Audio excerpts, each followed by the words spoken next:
चलिए आइए ना, लास्ट क्लास में तो हम लोग बात कर रहे थे अबाउट हाइड्रेशन एनर्जी, और हाइड्रेशन एनर्जी के अंदर जो थर्ड फैक्टर हम लोगों ने लिखा था वो था डाइलेक्ट्रिक कांस्टेंट या डाइलेक्ट्रिक, है ना, मीडियम के बारे में हम लोग बात कर रहे थे, दैट इज एप्सिलॉन आर। एक फॉर्मूला लिख दिया था आपके सामने, hydration energy that is 1 - 1 upon epsilon R. देखने में ऐसा लग सकता है कि भैया ये एप्सिलॉन आर और हाइड्रेशन इनवर्स है, लेकिन ये इनवर्स नहीं है, ये डायरेक्ट है। जैसे जैसे एप्सिलॉन आर बढ़ेगा हाइड्रेशन एनर्जी बढ़ेगी, और आपको पिछली क्लास में बताया था कि हाइड्रेशन एनर्जी और सॉल्युबिलिटी डायरेक्टली प्रोपोर्शनल होते हैं। तो अगर किसी का हाइड्रेशन एनर्जी बढ़ रहा है तो उसका सॉल्युबिलिटी भी बढ़ेगा, है ना। तो ये सॉल्युबिलिटी का फैक्टर आ गया था। अब एप्सिलॉन आर के बारे में हम लोगों ने बात करी थी कि जो भी मान लीजिए आपने सॉल्यूट लिया, मान लीजिए सॉल्यूट एक आयनिक कंपाउंड है, कोवेलेंट है, कुछ भी हो सकता है, लेकिन अभी हम आयनिक मान के चल रहे हैं। तो बेटा जब आप इसको सॉल्वेंट में डालते हैं तो सॉल्वेंट के पार्टिकल इसको क्या करते हैं, घेरते हैं, और सॉल्वेंट के पार्टिकल जब इसको घेरेंगे, बेटा बारिश हो कहां रही है, तो 4 मिनट पहले निकलना चाहिए बेटा।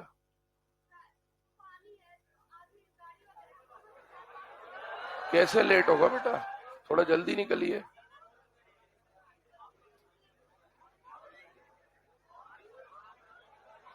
बाहर प्लीज।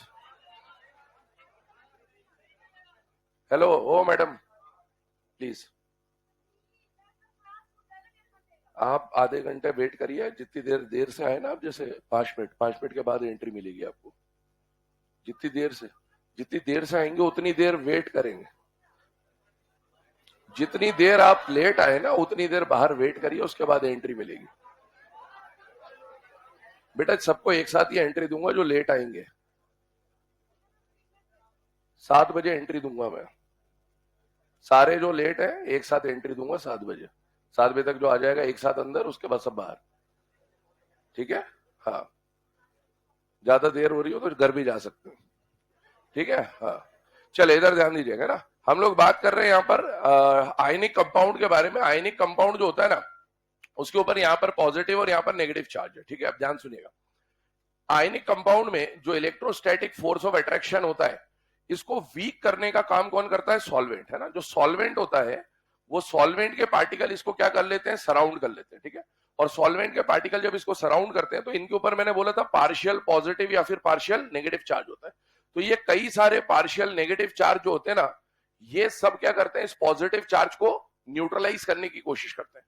तो जब कई सारे नेगेटिव मिलके इस पॉजिटिव को न्यूट्रलाइज कर देंगे और कई सारे पॉजिटिव मिलके इस नेगेटिव को न्यूट्रलाइज कर देंगे, तो ये फोर्स ऑफ अट्रैक्शन कहीं ना कहीं क्या हो जाएगा, ब्रेक हो जाएगा। और जब ये फोर्स ऑफ अट्रैक्शन ब्रेक हो जाएगा, इसका मतलब है जो लैटिस है वो पानी में या सॉल्वेंट में जाके क्या हो जाता है, डिसॉल्व हो जाता है, और हम बोल देते हैं कि कंपाउंड क्या हो गया, सॉल्युबल हो गया। तो ध्यान सुनिएगा, एप्सिलॉन आर क्या बताता है, एप्सिलॉन आर किसी भी सॉल्वेंट का वो पावर बताता है जिससे वो केटायन और एनायन के इंटरेक्शन को क्या कर सकता है बेटा, वीक कर सकता है, ब्रेक कर सकता है, या फिर उसके ऊपर जो चार्जेस है उसको न्यूट्रलाइज कर सकता है। इसी को हम लोग क्या बोल देते हैं, डाइलेक्ट्रिक मीडियम, ठीक है। अब इसके एग्जांपल्स के बारे में अगर हम लोग बात करें तो ध्यान सुनिएगा, अगर हम लोग कुछ सॉल्वेंट लें, सॉल्वेंट मतलब कोई मीडियम हो सकता है, और उसके लिए एप्सिलॉन आर के बारे में बात करें तो 2-3 एग्जांपल है। वैल्यू हमें याद करने की कोई ऐसी, है ना, जरूरत है नहीं यहाँ पर, बस रिप्रेजेंटेशन के लिए हम लोग पढ़ रहे हैं, क्योंकि एक पॉइंट अभी हमें आगे डिस्कस करना होता है, उसमें ये चीजें काम आएंगी। जैसे मान लीजिए HF का जो डाइलेक्ट्रिक का वैल्यू है वो कितना है बेटा, 120। H2SO4 की बात करें तो 102, ये होता है 8, है ना, 98, ठीक है। यहां पर हो गया 81, यहां पर हो गया 79, इस तरह से वैल्यू जा रही है। हर सॉल्वेंट की, हर मीडियम की कुछ ना कुछ डाइलेक्ट्रिक की वैल्यू होती है, ठीक है। तो हमें सारी वैल्यू तो याद नहीं करनी, हमें ये पता है कि वाटर को हम लोग क्या बोल देते हैं बेटा, यूनिवर्सल सॉल्वेंट। अब ये जो केस बन रहा है, इसमें एक बात ध्यान देनी है कि सबसे ज्यादा डाइलेक्ट्रिक अगर इतने मीडियम में से किसी का दिख रहा है तो कौन है बेटा, HF।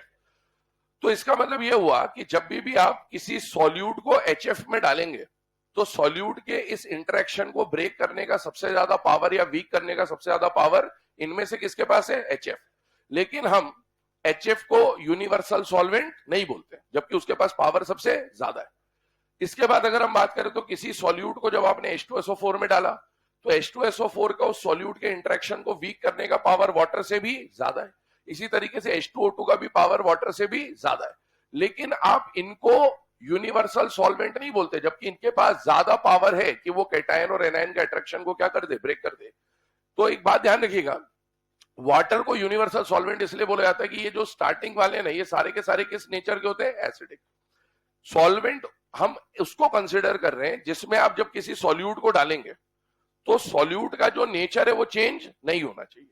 मतलब आपने सोचो कि एक नमक लिया है ना, सॉल्यूट आपने नमक ले लिया और उसको पानी में मिलाया, तो सॉल्वेंट के अंदर जब आपने नमक मिलाया तो जो सॉल्यूशन बनेगा उस सॉल्यूशन में जो नेचर आएगा वो सॉल्टीनेस नेचर आना चाहिए। ऐसा नहीं होना चाहिए कि NaCl पानी में गया और रिएक्ट करके कुछ और बन गया। इसका मतलब है हमारा जो सॉल्यूशन बनाने का पर्पस है वो फुलफिल नहीं हो पाएगा।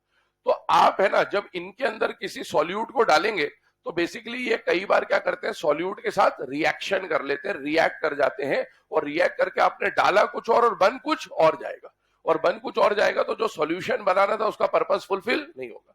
अब मान लो ये तो ठीक है, अपन ने तो यहाँ पर ऐसी बात कर ली, मान लो मेडिकल इंडस्ट्री है, डॉक्टर तो बननी तुमको सबको है ना, तो क्या होगा, मान लो तुमने इंजेक्शन लिया, उसमें डाला पानी में अंदर है, अब पानी में डाला इंजेक्शन, बॉटल वॉटल चलती जो अपनी है ना, तो उसमें डाल दिया। मान लो जो इंजेक्शन डाला तो जो भी बॉटल में लिक्विड भरा हुआ उसके साथ रिएक्ट करके कुछ और बन गया, देना कुछ और था, मिल कुछ और जा रहा है, तो फिर आने वाला जा सकता है, जाने वाला आ भी सकता है, ऐसा कुछ भी हो सकता है ना। तो ऐसी कहानी है।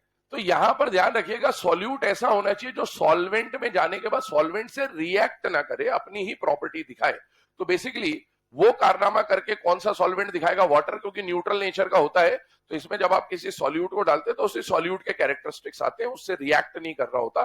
तो बेसिकली इसीलिए वाटर को क्या बोला जाता है, यूनिवर्सल सॉल्वेंट। तो पहले एक काम करें, जो वैल्यू लिखी हुई है ना इसको बस लिख ले, ताकि हमें पता रहे कि सॉल्वेंट के अलग अलग डाइलेक्ट्रिक की वैल्यूज होती है। और बाकी डेफिनेशन वगैरह तो हमने पिछली क्लास में देख ही लिया था कि भाई कोई भी सॉल्यूट को अगर अट्रैक्शन को वीक करने का जो पावर होता है सॉल्वेंट का, उसी को क्या कहा जाता है, dielectric.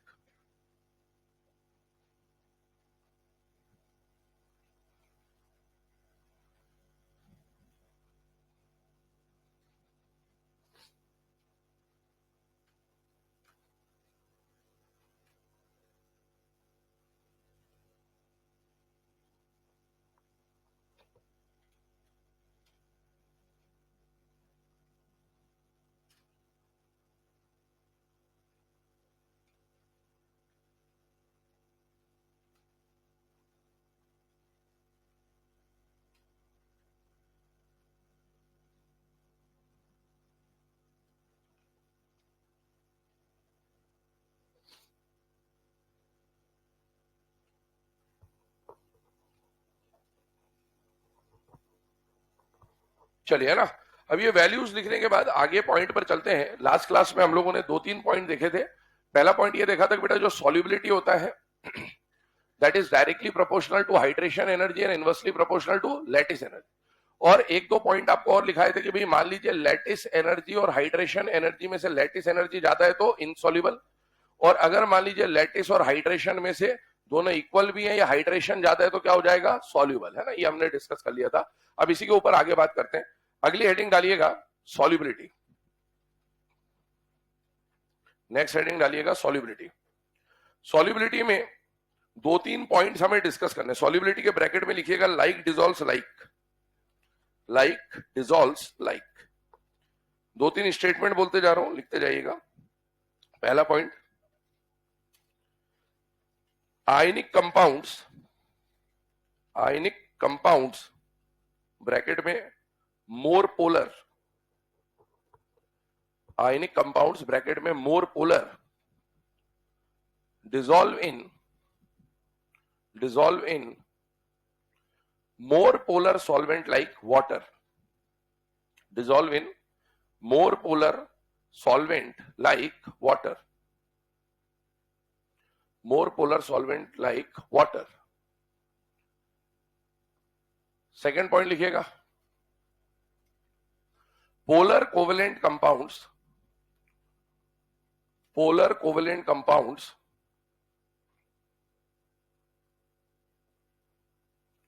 polar covalent compound get dissolved in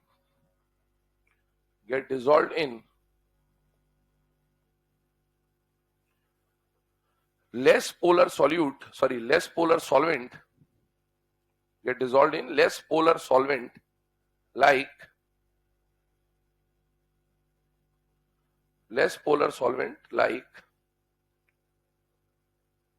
acetone, chloroform,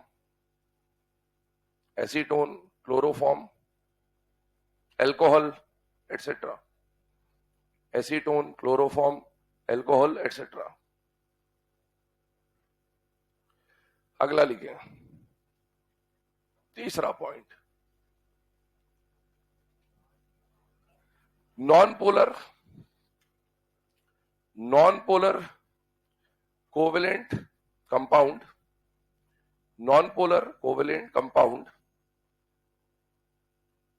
get dissolved in non-polar solvent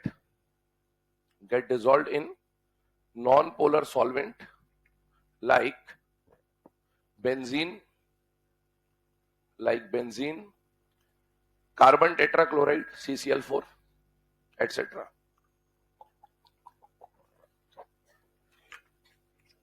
like benzene, carbon tetrachloride etcetera. अब देखो ये जो 3 पॉइंट लिखे ना अपन ने, इसके ऊपर डिस्कशन करते हैं क्या.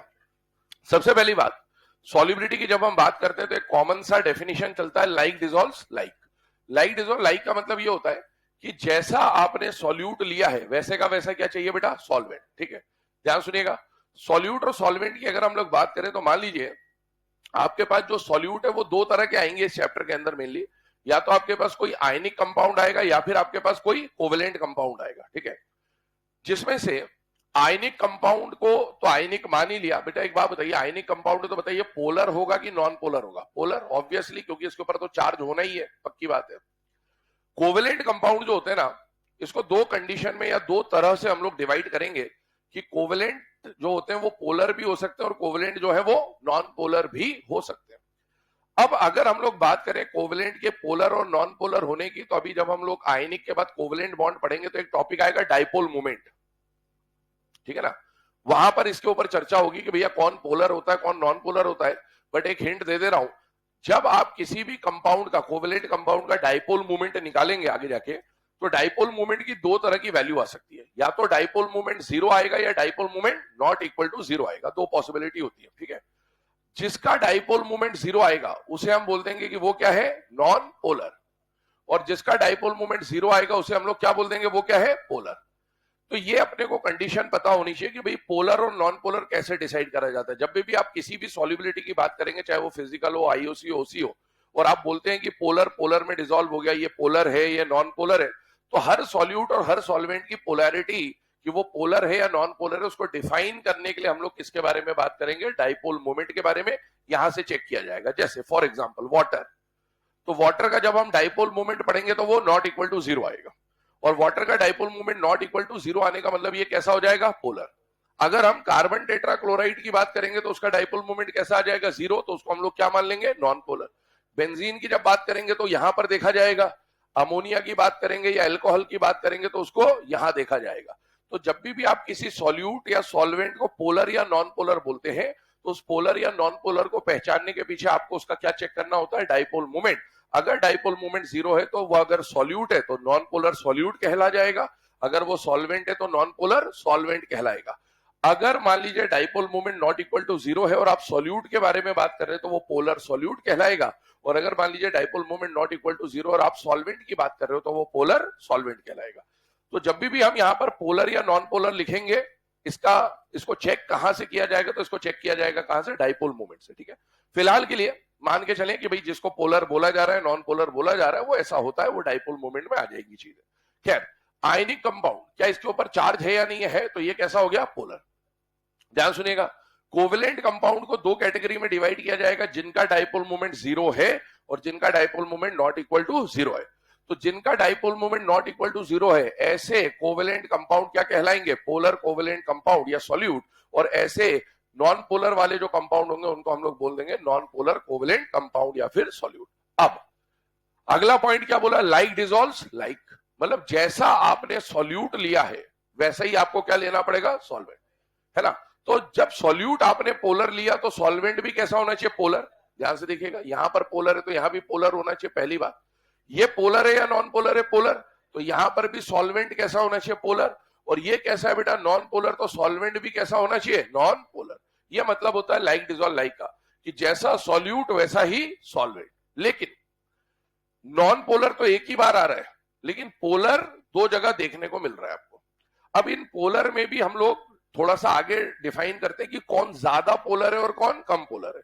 मुझे बताइए, क्या आयनिक कंपाउंड पे जो चार्ज आता है वो कंप्लीट आता है या पार्शियल आता है? कंप्लीट। जबकि कोवेलेंट कंपाउंड जैसे HCl, तो इसके ऊपर पार्शियल चार्ज आएगा बेटा। तो पोलर ये भी है, पोलर ये भी है, लेकिन इसकी पोलैरिटी ज्यादा है या कम है? कम है। और इसकी पोलैरिटी ज्यादा। तो हम इसको क्या बोलेंगे कि ये मोर पोलर है और ये लेस पोलर है ना? है तो पोलर ये भी, लेकिन आपस में कंपेरेटिवली ये मोर पोलर है और ये लेस पोलर। तो जैसा सॉल्यूट वैसा ही सॉल्वेंट। तो मोर पोलर सॉल्यूट के लिए जो सॉल्वेंट चाहिए, क्या वो भी मोर पोलर चाहिए होगा? तो यस। और अगर लेस पोलर सॉल्यूट है तो उसके लिए सॉल्वेंट भी कैसा चाहिए होगा बेटा? Less polar. तो ध्यान से देखिएगा, तीन तरह से हमने सॉल्यूट और सॉल्वेंट को डिफाइन कर दिया। Ionic compound more polar, covalent compound जो पोलर होते हैं उनको आयनिक के मुकाबले लेस पोलर, और नॉन पोलर कोवेलेंट कंपाउंड, और जैसा सॉल्यूट वैसा सॉल्वेंट। अब बात यह आती है कि सबसे ज्यादा पोलैरिटी रखने वाला सॉल्वेंट है कौन जिसको हम यूज कर सकते हैं? तो ये सब वही सॉल्वेंट है जिनकी पोलैरिटी बहुत ज्यादा है। इनको आप यूज कर सकते हो, इसको कर सकते थे, लेकिन इनका एसिडिक नेचर होने की वजह से हम इनको यूज नहीं कर पाएंगे।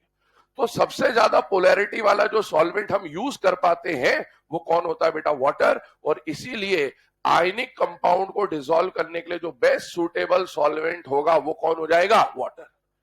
तो जब भी हमको कोई आयनिक कंपाउंड दिया जाएगा तो हम बोलेंगे कि आयनिक कंपाउंड बेहतरीन तरीके से डिसॉल्व हो जाएंगे किसके अंदर? वाटर के अंदर, because more polar gets dissolved in more polar.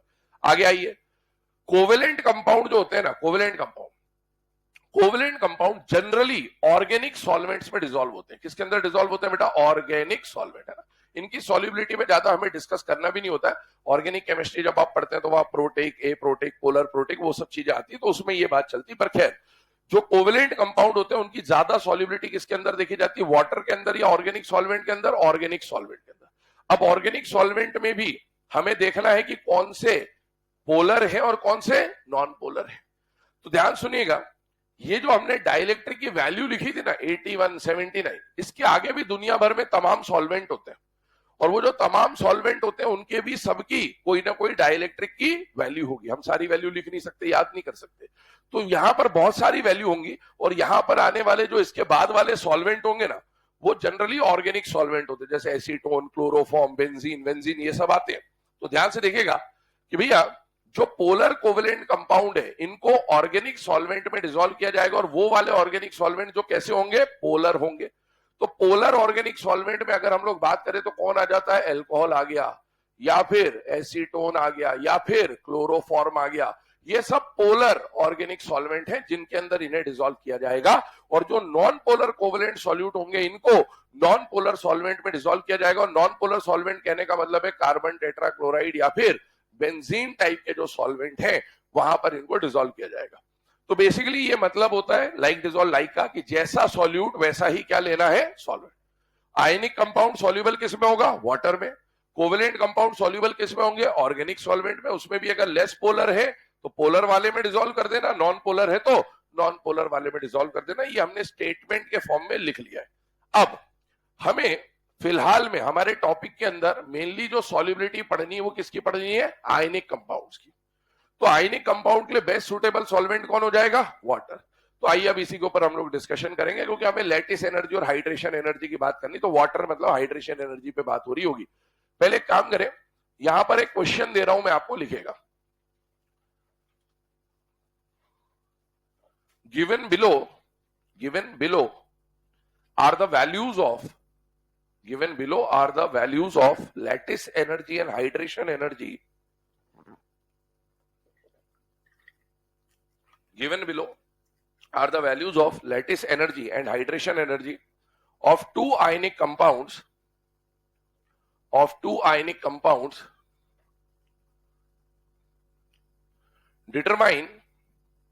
determine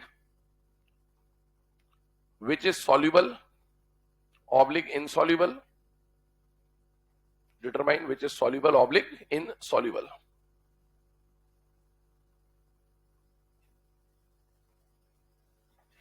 ठीक है, डेटा यहां पर लिख रहा हूं, इसको नोट कर लीजिएगा।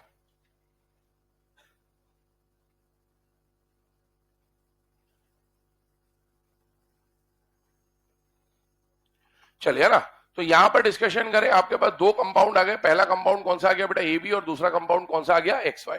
अब ध्यान सुनेगा, ये जो दो कंपाउंड पे हम लोग डिस्कशन कर रहे हैं, पहला आयनिक कंपाउंड आपको दिया हुआ है AB, दूसरा आयनिक कंपाउंड क्या दिया हुआ है बेटा, XY। अब आपको बोला गया, अरे ऐसे कब तक आते रहेंगे,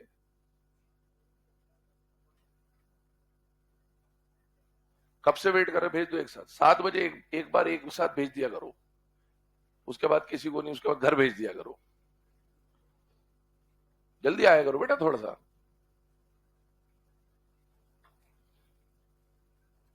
चलिए ना, तो यहां पर दो कंपाउंड के ऊपर बात करें, एक तो AB और एक XY। ध्यान सुनिएगा, यहां पर अगर हम लोग बात करें तो इसकी जो यूनिट आपको दे रखी है, कुछ भी किलो जूल पर मोल, किलो कैलोरी पर मोल, कुछ भी हो सकता है, एनर्जी का कोई भी यूनिट हो।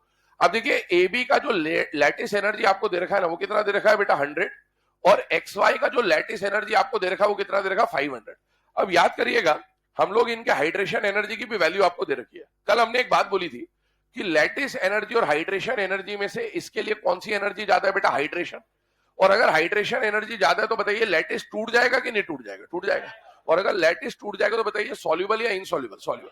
तो एक बात है कि अगर हमको लैटिस और हाइड्रेशन एनर्जी दे दी जाए किसी कंपाउंड की, तो लैटिस और हाइड्रेशन को कंपैरिजन करके हम ये बता सकते हैं कम से कम कि कंपाउंड सॉल्युबल है या इनसॉल्युबल। जैसे ये सॉल्युबल है, इधर आइए, इसके लैटिस को तोड़ने के लिए कितनी एनर्जी चाहिए, 500, और आपको एनर्जी मिल कितनी रही है, 600। बताइए टूट जाएगा कि नहीं टूट जाएगा, टूट जाएगा। टूट जाएगा मतलब सॉल्युबल या इनसॉल्युबल, सॉल्युबल। तो पहली बात तो ये हो गई कि भाई दोनों के दोनों फिलहाल में कैसे आ गए, सॉल्युबल। मान लीजिए इनमें से किसी एक की, मान लो ये वाली वैल्यू कितनी होती, 600, और ये वाली वैल्यू कितनी होती, 500।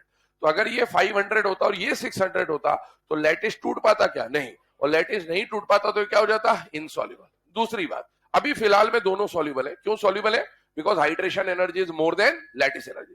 दूसरा पॉइंट, अगर पूछे कि भैया दोनों में से ज्यादा सॉल्युबल कौन है, क्या आप बता सकते हैं, पहला होगा दूसरा होगा, पहला। क्यों, गैप ज्यादा है। हाइड्रेशन एनर्जी 100 से बहुत ज्यादा है, 5 गुना है, 5 गुना है। इसका मतलब है लैटिस को खटाखट तोड़ देगा, और जितनी जल्दी लैटिस टूटेगा उतनी जल्दी डिसॉल्व। आप जब सॉल्युबिलिटी पढ़ते हैं आयनिक इक्विलिब्रियम में, तो है ना, मतलब कोई चीज अगर सॉल्युबल होती है तो उसके लिए अलग अलग नाम होते हैं। एक होता है बेहतरीन तरीके से सॉल्युबल, एक बोलते हैं स्पेरिंगली सॉल्युबल, इस तरह के टर्म्स यूज किए जाते हैं।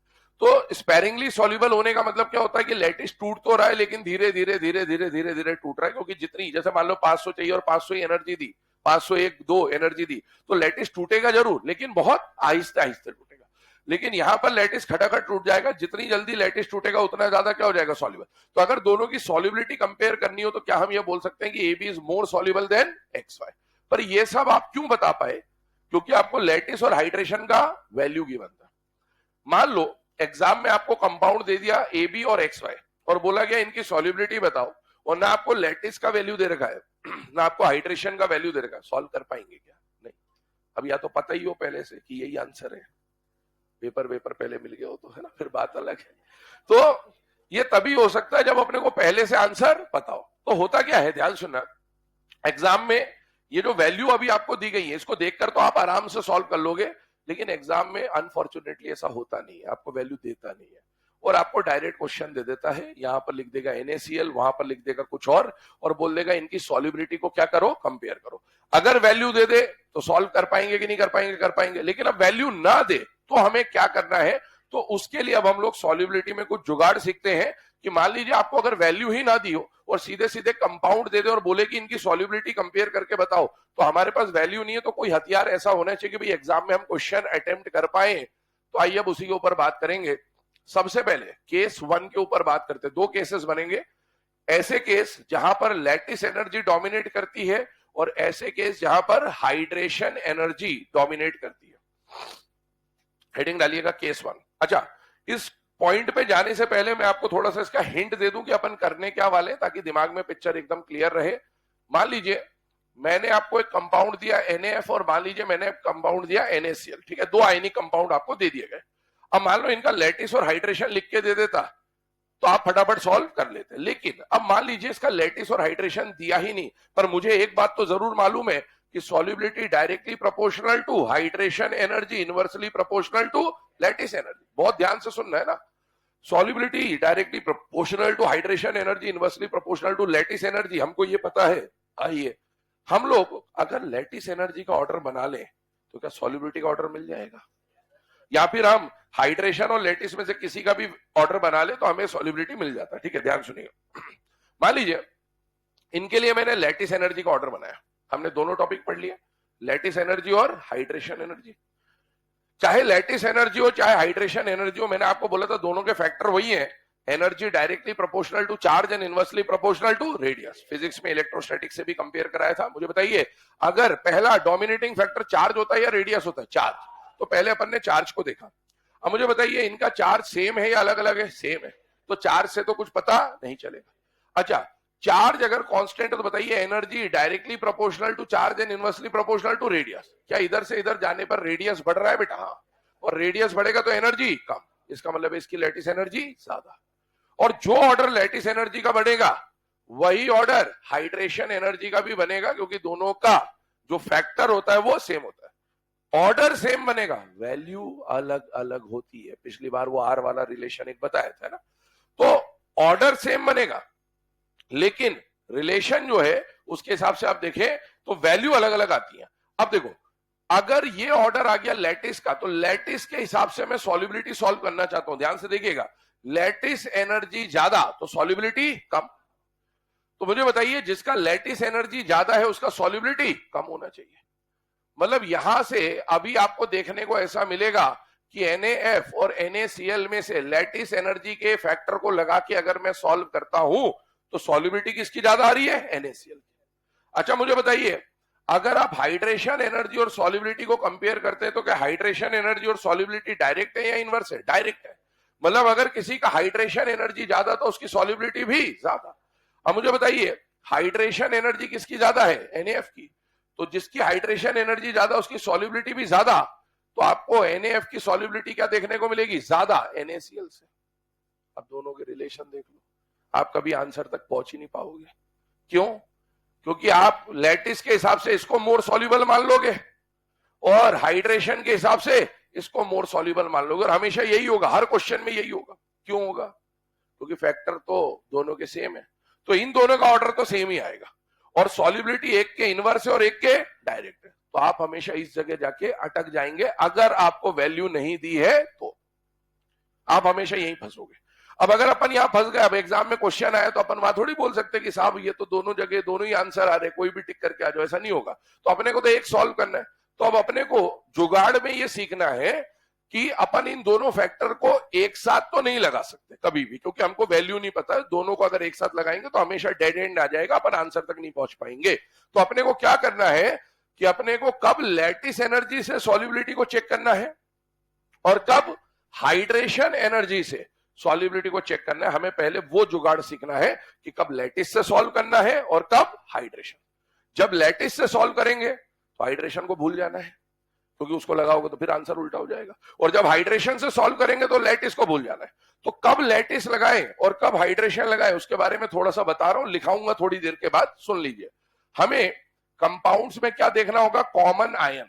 क्या देखना होगा? कॉमन। मैंने आपको बोला था कि आयनिक कंपाउंड का जब भी क्वेश्चन आता है ना कोई आयन जनरली आपको कॉमन दिया होता है, या तो कैटायन कॉमन होता है या फिर एनायन कॉमन होता है। जैसे इसमें देखिए कॉमन आयन कौन दिख रहा है बेटा? सोडियम। सुनते जाइएगा, सोडियम अगर कॉमन आयन है ना तो सोडियम मत लिखना, सोडियम का आयन रिप्रेजेंट करना, क्योंकि इलेक्ट्रॉन गिनने हैं आपको। मुझे बताइए सोडियम आयन में कितने इलेक्ट्रॉन है? 10। ऐसा कोई भी आयन जिसके अंदर 1 से 10 इलेक्ट्रॉन हो, I am talking about common ion, है ना। जो आपको क्वेश्चन में कॉमन आयन दिया होगा उसको चेक कर लीजिए। अगर कॉमन आयन में 1 से लेकर 10 इलेक्ट्रॉन है, लिखाऊंगा अभी ये पॉइंट थोड़ी देर के बाद, है ना, सुन लीजिए बस। 1 से लेकर 10 इलेक्ट्रॉन है तो ऐसे कॉमन आयन को हम लोग बोलेंगे स्मॉल। और अगर 10 से ज्यादा इलेक्ट्रॉन वाला कोई कॉमन आयन आता है तो उसको हम लोग क्या बोलेंगे? लार्ज। अब अगर कॉमन आयन छोटा है तो ऐसे केसेस में जब लैटिस और हाइड्रेशन के हिसाब से सॉल्युबिलिटी का ऑर्डर देखेंगे ना प्रैक्टिकल वैल्यूज में, तो लैटिस एनर्जी वाला फैक्टर ज्यादा सही तरीके से काम करते हुए मिला। और जब कॉमन आयन लार्ज है तो लैटिस और हाइड्रेशन में से जब ऑर्डर चेक किए गए तो हाइड्रेशन बेहतरीन तरीके से काम करते हुए मिला। तो हम क्या बोलेंगे कि अगर कॉमन आयन छोटा है, हम पहले कॉमन आयन को चेक करेंगे कि भाई क्वेश्चन में कौन सा कॉमन आयन दिया हुआ है। अगर कॉमन आयन छोटा है तो लैटिस से सॉल्व कर देंगे, और अगर कॉमन आयन बड़ा है तो हाइड्रेशन से सॉल्व कर देंगे। तो हमें लैटिस और हाइड्रेशन के ऑर्डर बनाने तो ऑलरेडी आते हैं चार्ज बाय साइज से, और उसका ऑर्डर बनते ही अगर मान लो लैटिस का ऑर्डर बना दिया तो लैटिस और सॉल्युबिलिटी कैसे होंगे बेटा, इनवर्स। और अगर हाइड्रेशन का ऑर्डर बन गया तो जो ऑर्डर हाइड्रेशन का बनेगा वही किसका बन जाएगा, सॉल्युबिलिटी का, क्योंकि ये दोनों क्या होते हैं, डायरेक्टली प्रोपोर्शनल। आइए अप्लाई करते हैं केस नंबर 1, लिखना स्टार्ट करें। If common ion is small, if common ion is small, then lattice energy dominates.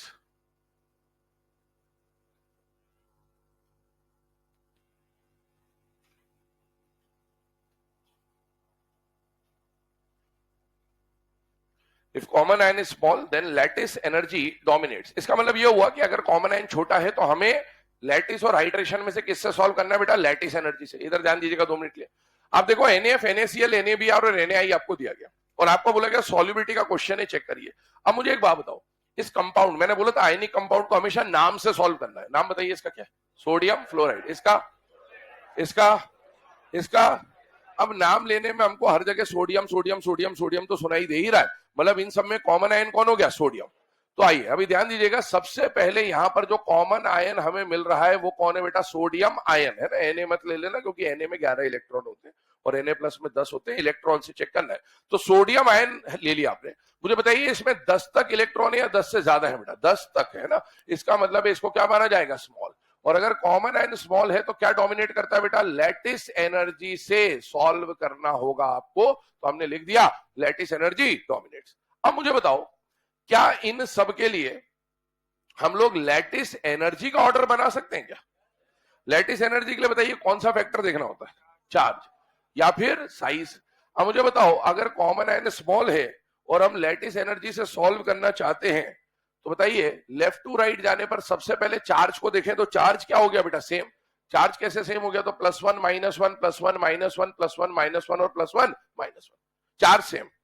और अगर चार्ज सेम है तो फिर एनर्जी के लिए दूसरा फैक्टर क्या होता है, energy directly proportional to charge, energy inversely proportional to radius. क्या रेडियस बढ़ रहा है या कम हो रहा है, बढ़ रहा है। रेडियस बढ़ेगा तो एनर्जी कम हो जाएगी। तो इसका मतलब है लेफ्ट टू राइट जाने पर लैटिस एनर्जी डिक्रीज हो रही है। और बेटा अगर लैटिस एनर्जी डिक्रीज हो रही तो बताइए सॉल्युबिलिटी इंक्रीज हो जाएगी। क्यों, because solubility is inversely proportional to lattice. अभी हाइड्रेशन मत लिखना, सिर्फ लैटिस को देख रहे हैं। तो मुझे बताइए अगर हमने लैटिस का ऑर्डर बना लिया तो जो ऑर्डर लैटिस का बनेगा सॉल्युबिलिटी का ऑर्डर उसका ठीक उल्टा बन जाएगा। मतलब यहां पर जब आप सॉल्युबिलिटी लिखेंगे तो बेटा सबसे ज्यादा सॉल्युबल इनमें से जो मिलेगा वो कौन मिलेगा, NaF सबसे कम, उससे ज्यादा NaCl, उससे ज्यादा NaBr और सबसे ज्यादा सॉल्युबल कौन हो जाएगा बेटा, NaI। ठीक है, ये ऑर्डर बन के आ जाएगा। फटाफट पहले इसको नोट करिए। आइए केस नंबर 2 पे फिर बात करते हैं। तो अगर कॉमन आयन स्मॉल है, लैटिस से सॉल्व करें हमेशा।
चलिए सेकंड केस के बारे में स्टेटमेंट बोल रहा हूं बेटा, लिखेगा।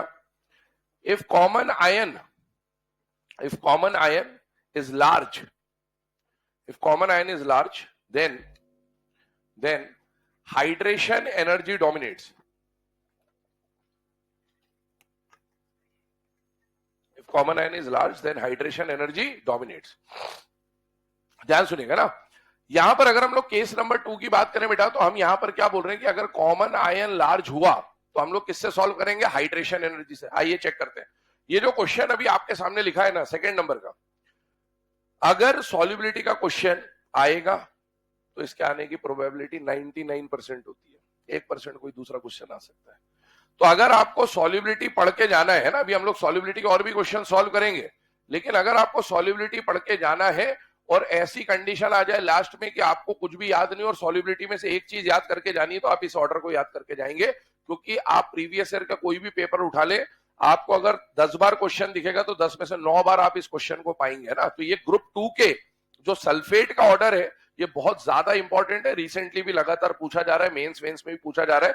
ध्यान रखिएगा, ग्रुप 2 के सल्फेट का order very important. Star mark लगा लीजिएगा, ये ऑर्डर जरूर याद होना ही चाहिए आपको, है ना, सॉल्युबिलिटी के अंदर. आइए इस पर डिस्कशन करते हैं. आपको दिया गया मान लीजिए कंपाउंड है और बोला गया सॉल्युबिलिटी कंपेयर करिए. ध्यान से देखिएगा, कंपाउंड को नाम बताइए मुझे, इसका नाम क्या होगा? Beryllium sulphate. इसका मैग्नीशियम सल्फेट, कैल्शियम, स्ट्रोंशियम और बेरियम सल्फेट. कॉमन आयन नाम में क्या आ रहा है बेटा? सल्फेट. सल्फेट आयन का फॉर्मूला SO4 2- होता है. इसमें इलेक्ट्रॉन 10 है या 10 से ज्यादा है? 10 से ज्यादा. 10 से ज्यादा इलेक्ट्रॉन वाले को क्या मानेंगे? लार्ज. अगर कॉमन आयन लार्ज है तो लैटिस या हाइड्रेशन? हाइड्रेशन. तो जैसे ही कॉमन आयन बड़ा हो गया तो आपको हाइड्रेशन सोचना, लैटिस भूल जाइए. अब हाइड्रेशन याद करो, कोई भी एनर्जी हो, चाहे लैटिस हो चाहे हाइड्रेशन हो, क्या energy directly proportional to charge और energy inversely proportional to radius होता है कि नहीं होता? होता है. तो पहले तो अपन हाइड्रेशन का ऑर्डर बनाते हैं, बाकी भूल जाइए ना. अब मुझे बताइए, हाइड्रेशन एनर्जी का अगर मुझे ऑर्डर बनाना है तो पहले मुझे एनर्जी के लिए क्या देखना पड़ेगा? चार्ज और रेडियस. बेटा इनके चार्ज अगर मैं देखूं तो +2 -2, यहां पर भी चार्ज आएगा +2 -2. क्या सभी के चार्ज सेम है या अलग अलग है? बेटा सेम है. चार्ज अगर सेम हो गया तो सेकंड नंबर पे क्या देखना है? रेडियस. एनर्जी और रेडियस डायरेक्ट या इनवर्स? एनर्जी और रेडियस डायरेक्ट या इनवर्स? इनवर्स. मुझे बताइए, लेफ्ट टू राइट जाने पर beryllium, magnesium, calcium, strontium, barium, down the group जाने पर साइज बढ़ता है. तो यहां साइज बढ़ रहा है. साइज बढ़ेगा तो एनर्जी कम हो जाएगी. और अब मुझे बताओ, सॉल्युबिलिटी का हाइड्रेशन एनर्जी के साथ जो रिलेशन है, क्या हाइड्रेशन और सॉल्युबिलिटी डायरेक्टली प्रोपोर्शनल होते बेटा? तो अगर हाइड्रेशन एनर्जी कम हो रही है तो सॉल्युबिलिटी भी कम हो जाएगी. मतलब इनका जो सॉल्युबिलिटी का ऑर्डर आएगा वो आएगा BeSO4 सबसे ज्यादा soluble, than MgSO4, than CaSO4, than SrSO4 and BeSO4. तो डिक्रीजिंग ऑर्डर आ जाएगा सॉल्युबिलिटी का. Very very important order. ध्यान रखिएगा, ग्रुप 2 के सल्फेट की सॉल्युबिलिटी का ऑर्डर बिल्कुल अच्छी तरीके से पता होना चाहिए. एग्जाम में अगर सॉल्युबिलिटी का क्वेश्चन आता तो इसके आने की प्रोबेबिलिटी सबसे ज्यादा होती बेटा, मोस्टली यही पूछा जाता है.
चलिए ना, अब ये दो सॉल्युबिलिटी के जो ट्रेंड अभी हम लोगों ने देखे, अभी हमने ये चेक किया कि कब लैटिस एनर्जी लगाना है और कब हाइड्रेशन एनर्जी लगाना है. और उसके लिए हमको चेक करना पड़ता है कॉमन आयन को कि कब कॉमन आयन छोटा है और कब कॉमन आयन बड़ा है.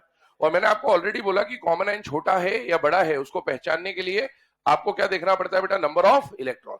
तो आइए अब इसी के ऊपर बात करते हैं. नोट बनाइएगा, 2-3 पॉइंट लिखवा दे रहा हूं. पहला पॉइंट बना के लिखिएगा, if common ion contains if common ion contains up to 10 electrons, if common ion contains up to 10 electrons or if common ion is group 2 cation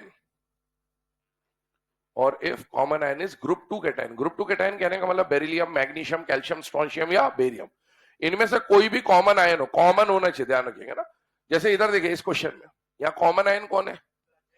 group 2 के आयन है, लेकिन वो कॉमन नहीं है, ध्यान रखिएगा ना, कॉमन में ग्रुप 2 होना चाहिए। तो ध्यान सुनिए, अगर कॉमन आयन में 10 इलेक्ट्रॉन तक हो, ध्यान से देखिएगा, इधर इस बात के ऊपर डिस्कशन कर रहे हैं, अगर कॉमन आयन में 10 इलेक्ट्रॉन तक हो या फिर कॉमन आयन में आपको कौन दिख जाए बेटा? ग्रुप 2 के कैटायंस, कोई भी कैटायन हो। जैसे मान लीजिए मैंने मैग्नीशियम लिया, बेरिलियम लिया, इसमें तो 10 इलेक्ट्रॉन है ही है, लेकिन मान लो मैंने बेरियम ले लिया, तो बेरियम में कितने इलेक्ट्रॉन है? 10 है या 10 से ज्यादा है? 10 से ज्यादा, लेकिन फिर भी इसको क्या कंसीडर करते हैं बेटा? स्मॉल। क्यों? क्योंकि ग्रुप 2 का साइज बहुत छोटा होता है। जिगजैग उल्टा इन जब अपन लगाते थे तो उसके हिसाब से देखते हैं कि ग्रुप 2 का साइज छोटा होता है। जैसे याद करो Li+ और Mg2+ में कौन बड़ा होता है? Li+ बड़ा, तो उन पे +2 आने की वजह से उनका साइज बहुत ज्यादा डिक्रीज होता है, तो इसीलिए उनको स्मॉल कंसीडर करते हैं। स्टेटमेंट बोल दो जाऊं वापस से।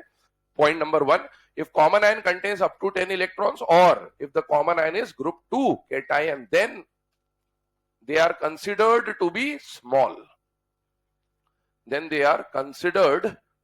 small. हालांकि जो ग्रुप 2 वाली बात लिखाई गई है इसका कोई इस्तेमाल होता नहीं है ज्यादा, है ना। आपको मेनली वो 10 इलेक्ट्रॉन वाले क्वेश्चन आएंगे एग्जाम में, लेकिन फिर भी ये पॉइंट होता है तो पता होना चाहिए। सेकंड नंबर का पॉइंट लिखिएगा। अच्छा एक बात बताओ, अब सेकंड और थर्ड नंबर पे हम लोग क्या लिखने वाले, तो हम थोड़ा सा इस सॉल्युबिलिटी को सॉल्व करना तो हमने सीख लिया, पर इसको जनरलाइज करना चाहते हैं। जनरलाइज क्या करना चाहते हैं? ध्यान से सुनिएगा बेटा। सॉल्युबिलिटी का जब भी क्वेश्चन आता है आपको, ध्यान से सुनिएगा, समझिएगा इस बात को ना। सॉल्युबिलिटी का जब भी क्वेश्चन आता है आपको, तो एक कैटायन होगा और एक एनायन होगा। तो जनरली कैटायन और एनायन में से कोई ना कोई ऐसी कहानी होगी जो एक ग्रुप की होती है। जैसे फ्लोराइड, क्लोराइड, ब्रोमाइड, आयोडाइड, क्या ये एक ही ग्रुप के हैं? Yes. Beryllium, magnesium, calcium, strontium, barium, क्या ये एक ही ग्रुप के? हाँ। तो जनरली क्या होता है सॉल्युबिलिटी में, जो कॉमन आयन होगा, कॉमन आयन को तो भूल जाओ, कॉमन आयन के अलावा वाले जो आयन होंगे ना, वो जनरली एक ग्रुप के ही दिए जाते हैं आपको। कॉमन आयन को भूल जाइए, कॉमन आयन के अलावा वाले जो आयन होंगे वो एक ही ग्रुप के दिए जाएंगे आपको। तो अब हमको क्या करना है वो समझिए। अगर मान लीजिए आपको ये पता चल गया कि कॉमन आयन छोटा है या कॉमन आयन बड़ा है, ये तो हम इलेक्ट्रॉन देखकर पहचान जाएंगे, पर कॉमन आयन छोटा है तो लेटिस लगाएंगे, फिर सॉल्युबिलिटी चेक करेंगे, फिर डायरेक्ट इनवर्स, ये वो इधर उधर बहुत सारी चीजें करनी पड़ रही है। एग्जाम में थोड़ा सा टाइम बचाने के लिए हम लोग क्या कर सकते हैं, ध्यान से देखिएगा। If common ion is small, अब मुझे बताओ कॉमन आयन के अलावा वाले जो आयन है क्या वो सेम ग्रुप के हैं या नहीं है बेटा? है। तो अगर कॉमन आयन छोटा है तो डाउन द ग्रुप जाने पर बताइए सॉल्युबिलिटी का क्या हो रहा है, बढ़ रही है या कम हो रही है? बढ़ रही है। तो इसको हम एक जनरल ट्रेंड मान लेंगे कि अगर कॉमन आयन छोटा है और डाउन द ग्रुप के आयंस दिए हुए, तो डाउन द ग्रुप जाने पर सॉल्युबिलिटी बढ़ेगी। यहां पर देखिए कॉमन आयन छोटा है या बड़ा है? बड़ा है। कॉमन आयन बड़ा है तो कॉमन आयन के अलावा जो ग्रुप वाले आयन है उसमें डाउन द ग्रुप जाने पर आप देखिए सॉल्युबिलिटी बढ़ रही है या कम हो रही है? कम हो रही है। तो इसको हम जनरलाइज करके लिखेंगे कि if common ion is small, on moving down the group solubility increases, if common ion is large, on moving down the group solubility decreases. ये दो बात से हम लोग आगे सॉल्व करेंगे क्वेश्चंस को। पॉइंट बोल रहा हूं, लिखिएगा। सेकंड नंबर पे point, if common ion is small, if common ion is small, then on moving down the group,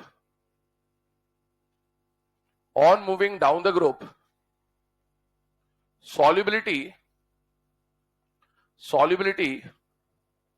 increases. If common ion is small, then on moving down the group solubility increases. Second number पे, if common ion is large,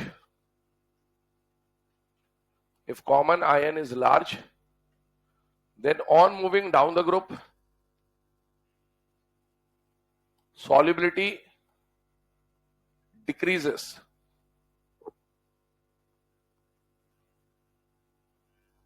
If common ion is large, then on moving down the group solubility decreases.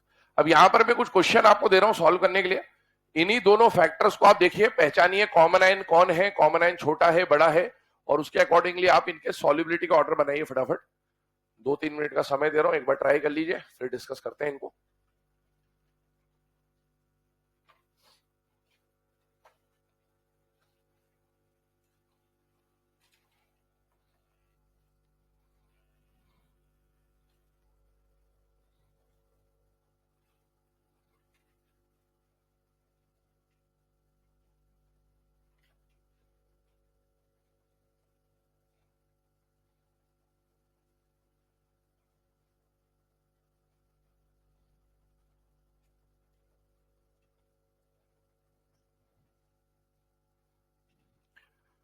सबसे पहले वाले case में common ion कौन दिख रहा है बेटा?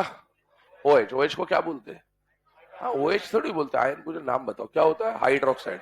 दूसरे वाले में नाइट्रेट आयन, तीसरे वाले में हाइड्रोक्साइड आयन, चौथे वाले में और अगले वाले में सीजियम। अब आपको चेक करना है कि भाई किसमें कितने इलेक्ट्रॉन होते हैं, उसके हिसाब से छोटा है या बड़ा है। और डाउन द ग्रुप का केस आपको दिया ही है ऑलरेडी, क्योंकि डाउन द ग्रुप का क्वेश्चन आता है, तो आपको चेक कर लेना है डाउन द ग्रुप सॉल्युबिलिटी बढ़ रही है या कम हो रही है।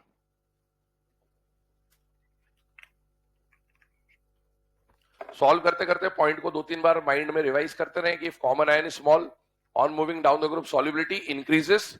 If common ion is large, on moving down the group solubility decreases. Her question में इस लाइन को 2-4 बार बोल लेंगे तो अपने आप ऑटोमेटिकली दिमाग में फिट हो जाएगी लाइनें।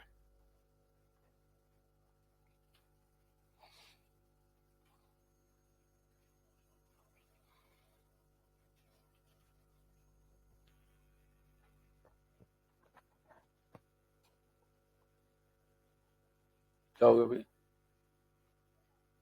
कौन सा? उधर बोलो, उधर पे किसी गर्मी लगेगी, आपस में निपट लिया करो।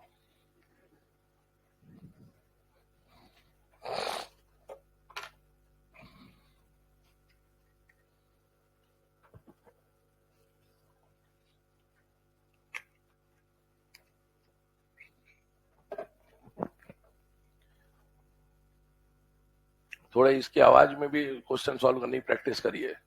एग्जाम में पता चला जिस हॉल में बैठे हैं वहां पर भी पंखा आवाज कर रहा होगा तो क्या ही कर लेंगे फिर। तो परिस्थितियां नहीं पता ना एग्जाम हॉल में कैसी रहेंगी।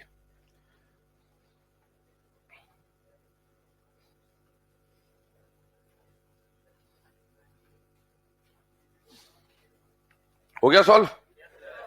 चले आइए, है ना, डिस्कशन स्टार्ट करते हैं इसके ऊपर। सबसे पहले कॉमन आयन को आइडेंटिफाई करते हैं बेटा। सबसे पहले वाले में कॉमन आयन कौन आ रहा है बेटा? हाइड्रोक्साइड। हाइड्रोक्साइड में टोटल इलेक्ट्रॉन आप गिनोगे तो कितने आते हैं? 10 इलेक्ट्रॉन है। ऑक्सीजन में 8, हाइड्रोजन में 1 और एक माइनस चार्ज, है ना। तो टोटल इसमें 10 इलेक्ट्रॉन है। 10 इलेक्ट्रॉन है मतलब कॉमन आयन क्या हो गया? छोटा। अगले पे आइए, कॉमन आयन देखते हैं पहले। तो कॉमन आयन कौन है बेटा? नाइट्रेट। नाइट्रेट में जब आप काउंटिंग करेंगे तो 10 से ज्यादा है तो इसको क्या मानेंगे? लार्ज। अगले वाले में आइए, अगेन कॉमन आयन कौन है? हाइड्रोक्साइड। तो हाइड्रोक्साइड में कितने आयन होते हैं बेटा? सॉरी, कितने इलेक्ट्रॉन होते हैं? 10। इसका मतलब है स्मॉल है। अगले वाले में जो कॉमन आयन है वो है फ्लोराइड। फ्लोराइड आयन का फॉर्मूला होता है F-।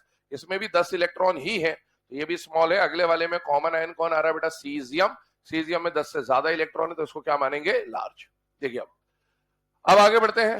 स्मॉल का लार्ज है भाई सीजियम तो, है ना, 10 से ज्यादा। ग्रुप 2 थोड़ी है ये। अब देखें, अगर कॉमन आयन में 10 तक इलेक्ट्रॉन है तो छोटा मान लिया, कॉमन आयन में 10 से ज्यादा इलेक्ट्रॉन है तो बड़ा मान लिया। ध्यान सुनिएगा, अगर कॉमन आयन स्मॉल है तो बेटा डाउन द ग्रुप जाने पर सॉल्युबिलिटी इंक्रीज होगी। तो मतलब यहां पर सॉल्युबिलिटी का ऑर्डर ऐसा हो जाएगा। अगले वाले पे चलिए, नाइट्रेट कैसा है बेटा? लार्ज। अगर कॉमन आयन लार्ज है तो डाउन द ग्रुप जाने पर सॉल्युबिलिटी डिक्रीज हो जाएगी। अगेन कॉमन आयन स्मॉल है, डाउन द ग्रुप जाने पर सॉल्युबिलिटी इंक्रीज हो जाएगी। अगले में अगेन कॉमन आयन स्मॉल है, down the group solubility increase, और कॉमन आयन लार्ज है तो डाउन द ग्रुप जाने पर सॉल्युबिलिटी डिक्रीज हो जाएगी।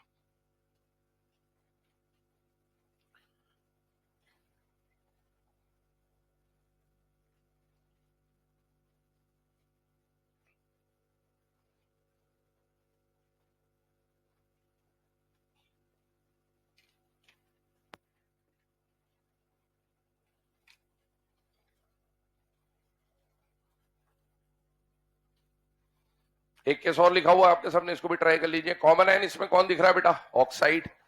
अब ऑक्साइड आयन का फॉर्मूला हमें पता होना चाहिए कि ऑक्साइड आयन O पे 2- होता है। और O पे 2- का मतलब है स्मॉल, 10 इलेक्ट्रॉन है क्योंकि इसमें टोटल, और अगर कॉमन एंड स्मॉल है तो डाउन द ग्रुप जाने पर सॉल्युबिलिटी इंक्रीज हो जाएगी। तो आप देख सकते हैं lithium, sodium, potassium, rubidium, caesium, down the group solubility बढ़ रही है। एनसीईआरटी में एस ब्लॉक जब हम पढ़ेंगे आगे जाके, एस ब्लॉक मतलब आपके सिलेबस में नहीं पर कुछ बातें आपको बताई जाएगी, जैसे आपके सिलेबस में सेकंड पीरियड के जो एलिमेंट है उनके एनॉमलस बिहेवियर के बारे में सिलेबस में मेंशन है, वो एस ब्लॉक हो, पी ब्लॉक हो, सबका वहां पर एक पॉइंट मिलेगा आपको, ध्यान से देखिएगा। एस ब्लॉक में लिथियम एनॉमलस बिहेवियर दिखाता है। कौन एनॉमलस बिहेवियर दिखाएगा? लिथियम। तो लिथियम के बारे में एक बात लिखी हुई है, वो क्या लिखी हुई है कि the fluoride and oxide of lithium are least soluble, या the solubility of fluoride and oxide of lithium is very low. क्यों है? आप देख सकते हैं डाउन द ग्रुप जाने पर फ्लोराइड्स में सॉल्युबिलिटी बढ़ रही है, डाउन द ग्रुप जाने पर ऑक्साइड्स में सॉल्युबिलिटी बढ़ रही है, लेकिन लिथियम का जो फ्लोराइड और ऑक्साइड उनकी सॉल्युबिलिटी आपको क्या देखने को मिल रही है? कम। ये बात एनसीईआरटी में इसके एनॉमलस बिहेवियर के अंदर भी लिखी हुई है, तो जब वो पढ़ेंगे तब भी आ जाएंगे इस बात पे, लेकिन हाँ ये ऑलरेडी हमने ऑर्डर में डिस्कस कर लिया। चलिए अब आगे बढ़ते हैं। ये जितने भी केसेस अभी हम लोगों ने देखे, इसमें हमने या तो लैटिस को यूज करा या फिर हाइड्रेशन को यूज करा, क्योंकि हमारे पास लैटिस और हाइड्रेशन दोनों की वैल्यू नहीं थी, और हम दोनों को एक साथ अगर यूज करते तो फिर आंसर कभी निकल नहीं पाता, क्योंकि दोनों का रिलेशन इनवर्स निकल के आ रहा था, तो इसीलिए हमने ये जुगाड़ लगाए। लेकिन कुछ केस ऐसे भी मिले जहां पर जुगाड़ फेल हो जाता है ना, तो अब आइए उन केस के ऊपर बात करते हैं। हालांकि जुगाड़ फेल हो रहा है, कॉन्सेप्चुअली वो सही है, क्योंकि लैटिस और हाइड्रेशन का जो ऑर्डर है उसी के हिसाब से ये ऑर्डर सारे बन रहे हैं, लेकिन हमारे पास वैल्यू नहीं है, तो हमको जुगाड़ सीखना पड़ा कि एग्जाम में अगर क्वेश्चन आए तो कैसे सॉल्व करना है। बट जहां पर जुगाड़ नहीं लगता है, ऐसे कुछ एक्सेप्शंस हमें पढ़ने हैं, ठीक है ना। एक्सेप्शन नहीं लिखा हुआ है, एक्सेप्शंस लिखा हुआ है।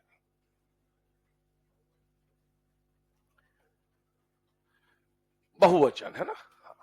इसमें से ये दो एक्सेप्शन हमें बिल्कुल याद रखने हैं, एक्सेप्शन नंबर 3rd और 4th है ना। बाकी तो ठीक है, अपन पढ़ ले रहे हैं मार्केट के हिसाब से, मार्केट की डिमांड पे कुछ चीजें पढ़नी पड़ती, लेकिन आपको मेनली जो याद रखना है वो 3rd और 4th एक्सेप्शन होगा। इधर ध्यान दीजिएगा। सबसे पहले मैं जो आपको बोल रहा हूं उसको दिमाग में फिट करिए इन एक्सेप्शंस के लिए। आपको 5 एक्सेप्शन जो मिलेंगे है ना, हम लोग एस ब्लॉक के एक्सेप्शन देख रहे हैं, 5 में से 4 एक्सेप्शन ग्रुप 1 के होंगे और 1 एक्सेप्शन ग्रुप 2 का होगा। 5 में से 4 एक्सेप्शन ग्रुप 1, 1 एक्सेप्शन ग्रुप 2। फिर से बोलो, 5 में से ग्रुप 1 और 1 एक्सेप्शन ग्रुप 2। अब ग्रुप 1 में जो 4 एक्सेप्शन है ना, वो ग्रुप 1 के सॉल्ट्स के होंगे ऑब्वियसली। ग्रुप 1 का क्लोराइड, ग्रुप 1 का सल्फेट, ग्रुप 1 का कार्बोनेट, ग्रुप 1 का बाइकार्बोनेट। फिर से बोल रहा हूं, ग्रुप 1 का chloride, sulphate, carbonate, bicarbonate, chloride, sulphate. ये जो 4 एक्सेप्शन आप पढ़ोगे ग्रुप 1 के साथ, ग्रुप 1 का क्लोराइड, ग्रुप 1 का सल्फेट, ग्रुप 1 का कार्बोनेट, ग्रुप 1 का बाइक, इनमें से क्लोराइड और सल्फेट का ऑर्डर एक जैसा और कार्बोनेट और बाइकार्बोनेट का ऑर्डर एक जैसा। तो अपने को कुल मिला के 4 जो ऑर्डर याद करने, 4 में से ऑर्डर 2 ही याद करने हैं। क्लोराइड और सल्फेट का ऑर्डर बिल्कुल सेम होगा, जो कि याद हो ना हो चल जाएगा, काम मैंने ऑलरेडी हटा रखा है। और कार्बोनेट और बाइकार्बोनेट का ऑर्डर एक जैसा होगा, तो अपने को एक ही ऑर्डर कुल मिला के याद करना है। फिर आते हैं ग्रुप 2 के ऊपर बाद में, ठीक है ना। आइए पहले ग्रुप 1 के क्लोराइड की बात करते हैं, तो LiCl, NaCl, KCl, RbCl और CSCl, RbCl और CSCl, ये ग्रुप 1 के क्लोराइड हो गए। सिमिलरली ग्रुप 1 के सल्फेट की बात करूं तो Li2SO4, Na2SO4, K2SO4, Rb2SO4 और CS2SO4, ये इसके सल्फेट हो गए। देन ग्रुप 1 के हमको क्या लेना है बेटा? कार्बोनेट। और ग्रुप 1 के क्या लेना है? बाइकार्बोनेट। तो कार्बोनेट अगर मैं लिख दूं ग्रुप 1 के लिए तो Li2CO3, Na2CO3, K2CO3, Rb2CO3 और CS2CO3, ये ग्रुप 1 के कार्बोनेट आ गए। और सिमिलरली ग्रुप 1 के बाइकार्बोनेट की जब हम बात करते हैं तो NaHCO3, KHCO3, RbHCO3 और CSHCO3। ध्यान से देखिएगा, ग्रुप 1 के बाइकार्बोनेट जब हमने लिखे, इधर देखिएगा 2 मिनट ना, ग्रुप 1 के बाइकार्बोनेट जब हमने लिखे तो वहां पर ये वाली जगह खाली छोड़ी हुई है। कौन सी वाली जगह खाली छोड़ी हुई है? Lithium bicarbonate. लिथियम बाइकार्बोनेट की जगह इसलिए खाली छोड़ी है क्योंकि सॉल्युबिलिटी, जब सॉल्यूशन चैप्टर आप पढ़ते हैं, सॉल्युबिलिटी का एक टेबल होता है, solid in liquid, gas in liquid, gas in gas, इस तरह की बातें आती है ना। तो उस टेबल में हम लोग जब भी सॉल्युबिलिटी डिफाइन करते हैं ना, तो सेम क्राइटेरिया पे बात होती है। मतलब यहां पर जितने भी केसेस हम पढ़ेंगे वो सॉलिड इन लिक्विड की सॉल्युबिलिटी पढ़ेंगे। सॉल्वेंट हमारा वाटर है और ये सब कंपाउंड क्या है, सॉलिड। तो ये सब हम लोग जो पढ़ेंगे वो सॉलिड इन लिक्विड का सॉल्युबिलिटी पढ़ रहे हैं। लिथियम बाइकार्बोनेट जो होता है ना, वो एक्चुअल में सॉलिड मिलता नहीं, आगे पढ़ेंगे हम लोग, है ना, जब हीटिंग इफेक्ट वगैरह आएगा, कि लिथियम और ग्रुप 2 के जो बाइकार्बोनेट होते हैं ना, they do not exist in solid state, ऐसा एक पॉइंट आएगा। तो लिथियम सॉलिड में नहीं मिलता, लिथियम आपको लिक्विड में मिलेगा, और इसीलिए जब उसको पानी में डालोगे तो वो सॉलिड इन लिक्विड नहीं हो जाएगा, वो लिक्विड इन लिक्विड हो जाएगा, और इसीलिए उसको सॉलिड इन लिक्विड के साथ हम कंपेयर नहीं करना चाहते। ठीक। दूसरी बात, बाई चांस यहां LiSCO3 एग्जाम में दे दे तो फिर सीरीज सेम मानते हुए सॉल्व कर देंगे, कोई दिक्कत नहीं है, लेकिन वो जनरली लिखते नहीं। ठीक है, आइए अब हम लोग इनके बाद ग्रुप 2 में जब बात करेंगे तो बेटा ग्रुप 2 के फ्लोराइड पे बात होगी। BeF2, MgF2, CaF2, SrF2 और BaF2। तो ये पहली बात तो हमने 5 एक्सेप्शंस के बारे में बात करी कि कौन से 5 एक्सेप्शन है। ग्रुप 1 के 4, ग्रुप 2 का 1। ग्रुप 1 का क्लोराइड और सल्फेट का मैंने बोला था ऑर्डर सेम रहेगा, और कार्बोनेट और बाइकार्बोनेट का ऑर्डर सेम रहेगा, और अपने को इसी पे मेनली फोकस करना है। आइए इधर ध्यान दीजिएगा, ऑर्डर क्या है मुझे बताइए। Common ion, lattice energy, hydration energy, जो हमने अभी पढ़ा अभी तक, उसके ऊपर एक बार देख लेते हैं कि क्या बनता है। मुझे बताइए इसमें कॉमन आयन कौन है बेटा, क्लोराइड। क्लोराइड Cl माइनस होता है, Cl माइनस में 10 इलेक्ट्रॉन या 10 से ज्यादा, 10 से ज्यादा। यहां बताइए कॉमन आयन सल्फेट, स्मॉल या large, large. Carbonate large, bicarbonate large, fluoride small, F minus, F2 मत देख लेना, F माइनस होता फ्लोराइड, है ना। अब सुने, इन सब में शुरू के 4 पे बात करते हैं, सबके common ion large large large और लार्ज। अगर कॉमन आयन लार्ज है तो डाउन द ग्रुप जाने पर सॉल्युबिलिटी डिक्रीज होना चाहिए, तो कायदे से इन सबका ऑर्डर डिक्रीजिंग होना चाहिए था, लेकिन कुछ ऑर्डर गड़बड़ मिला, या लैटिस और हाइड्रेशन का जो कॉन्सेप्ट है वो उससे मैच नहीं हुआ जुगाड़ से। ऑर्डर क्या मिला, ध्यान सुनना, पहले और दूसरे के लिए बात कर रहा हूं, 2 डिक्रीज 2 इंक्रीज। क्या बोला मैंने, 2 डिक्रीज 2 इंक्रीज। 2 डिक्रीज 2 इंक्रीज का मतलब याद करिए, down the group solubility decrease होनी चाहिए थी। इसमें शुरुआत का जो आधा ऑर्डर है ना वो तो बिल्कुल सही चला, लेकिन इसके बाद आधे के बाद एक्सेप्शन आ गया और डिक्रीज होने के बजाय क्या हो गया, इंक्रीज हो गया। तो अगर ग्रुप 1 के क्लोराइड और ग्रुप 1 के सल्फेट के बारे में आपसे पूछा जाए कि सॉल्युबिलिटी का ऑर्डर क्या है, तो सॉल्युबिलिटी का ऑर्डर क्या है बेटा, 2 डिक्रीज और 2 इंक्रीज। हालांकि याद हो चल जाएगा, नहीं याद हो तो भी चल जाएगा, कोई फर्क नहीं पड़ता। आते हैं मेन ऑर्डर्स की तरफ, थर्ड और फोर्थ। ये जो ऑर्डर है इसकी जरूरत कहां पड़ती है, आप लोग आगे जाके जब एस ब्लॉक पढ़ते थे पहले, तो उसमें एक प्रोसेस आती थी सॉल्वे प्रोसेस, और सॉल्वे प्रोसेस में हम लोग बेकिंग सोडा, है ना, इनकी प्रिपरेशन वगैरह के बारे में पढ़ते थे। तो वहां एनसीईआरटी में NaHCO3 और KHCO3 पे एक बात लिखी हुई थी कि भाई NaH3O को तो आप सॉल्वे प्रोसेस से बना सकते हो, लेकिन KHCO3 को आप सॉल्वे प्रोसेस से नहीं बना सकते, और उसका रीजन यहीं से निकल के आता था। तो क्योंकि ये बात एनसीईआरटी में बहुत अच्छी तरीके से लिखी हुई है, और अभी सॉल्ट हमारे सिलेबस का पार्ट है, तो ये सॉल्ट के अंदर आपसे अभी भी पूछा जा सकता है। आइए इस पे बात करते हैं, ध्यान सुनिएगा।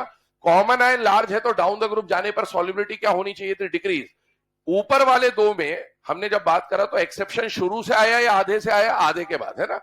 यहां पर शुरू से एक्सेप्शन आ जाता है, लगातार डिक्रीज होने के बजाय सॉल्युबिलिटी लगातार इंक्रीज हो जाती है। तो ध्यान सुनिएगा, ग्रुप 1 के कार्बोनेट, ग्रुप 1 के बाइकार्बोनेट में एक्सेप्शन है, सॉल्युबिलिटी डिक्रीज होने के बजाय लगातार क्या हो जाएगी, इंक्रीज। कई जगहों पर ऐसा बोल दिया जाता है कि जब आप कॉमन आयन पढ़ते हो, है ना, कि कॉमन आयन कौन छोटा है कौन बड़ा है, तो ऐसा बोल देते हैं कि ग्रुप 1 अगर दिख जाए तो ग्रुप 1 के साथ अगर कार्बोनेट हो या ग्रुप 1 के साथ, इसको भी छोटा मान लो। छोटा मान लो से क्या हो जाएगा, डाउन द ग्रुप सॉल्युबिलिटी, पर वो मान लो का मतलब तो एक्सेप्शन हो ही गया। तो अभी वो याद कर लो या ये याद कर लो, बात एक ही है ना। पता चला आपने ग्रुप 1 के अलावा कहीं और भी मान लिया, फिर दिक्कत हो जाएगी। तो इसीलिए इसको एक्सेप्शन के फॉर्म में याद करें, वो ज्यादा बेटर है। ध्यान सुनना, ग्रुप 1 का chloride sulphate 2 decrease 2 increase, group 1 का कार्बोनेट बाइकार्बोनेट लगातार इंक्रीज। दूसरी बात, बाई चांस यहां LiHCO3 दे दिया जाए तो मैंने आपको ऑलरेडी बोल रखा है, सेम ऑर्डर मानते हुए सॉल्व कर देंगे, इंक्रीजिंग बनाएंगे। आइए अगले केस पे आते हैं, लास्ट केस पे आते हैं। ग्रुप 2 में आपको फ्लोराइड दिया हुआ है बेटा, कॉमन आयन फ्लोराइड है। मुझे बताइए फ्लोराइड आयन क्या होता है, F माइनस। फ्लोराइड आयन में जब आप इलेक्ट्रॉन गिनोगे तो कितने आ जाएंगे, 10। 10 इलेक्ट्रॉन होने का मतलब यह है कि कॉमन आयन छोटा है, और अगर कॉमन आयन छोटा है तो डाउन द ग्रुप जाने पर सॉल्युबिलिटी बढ़नी चाहिए। इसका मतलब लीस्ट सॉल्युबल किसको होना चाहिए, BeF2, और मोस्ट सॉल्युबल किसको होना चाहिए, BF2। तो ये ऑर्डर ऐसा होना चाहिए था। एक्सेप्शन तो है। अब एक्सेप्शन में क्या है, तो ध्यान सुनना, ग्रुप 2 में जो सॉल्युबिलिटी का ऑर्डर है उसमें केवल एक चेंज आता है। वो चेंज क्या आता है, ये जो BEF2 है ना, जो मिनिमम होना चाहिए था, ये BEF2 मिनिमम से उठ के कहां चला जाता है, मैक्सिमम पे। ये एक्सेप्शन है इसमें। तो ध्यान सुनना, ग्रुप 2 के फ्लोराइड की सॉल्युबिलिटी में जो चेंज आता है वो ये आता है कि BEF2 मिनिमम से उठ के कहां पर आ जाता है बेटा, मैक्सिमम सॉल्युबिलिटी पे आ जाता है, क्योंकि इसके अंदर हाइड्रेशन एनर्जी बहुत डोमिनेटिंग हो जाती है। वो सब खैर बात की बात है, क्योंकि साइज छोटा है तो हाइड्रेशन एनर्जी बढ़ जाती है, बट खैर है तो एक्सेप्शन ही, याद रखे। तो यहां पर दो केस आपको बिल्कुल क्लियर होने चाहिए। ग्रुप 1 के कार्बोनेट बाइकार्बोनेट लगातार डाउन द ग्रुप सॉल्युबिलिटी बढ़ती है।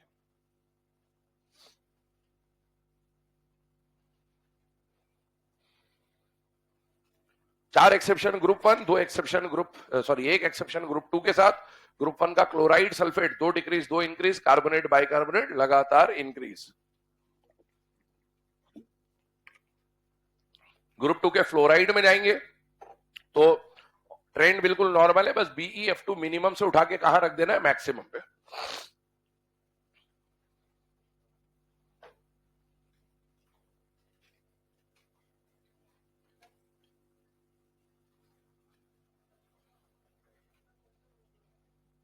किन दोनों में, KCl ही तो है, दोनों तरफ से कम है बेटा।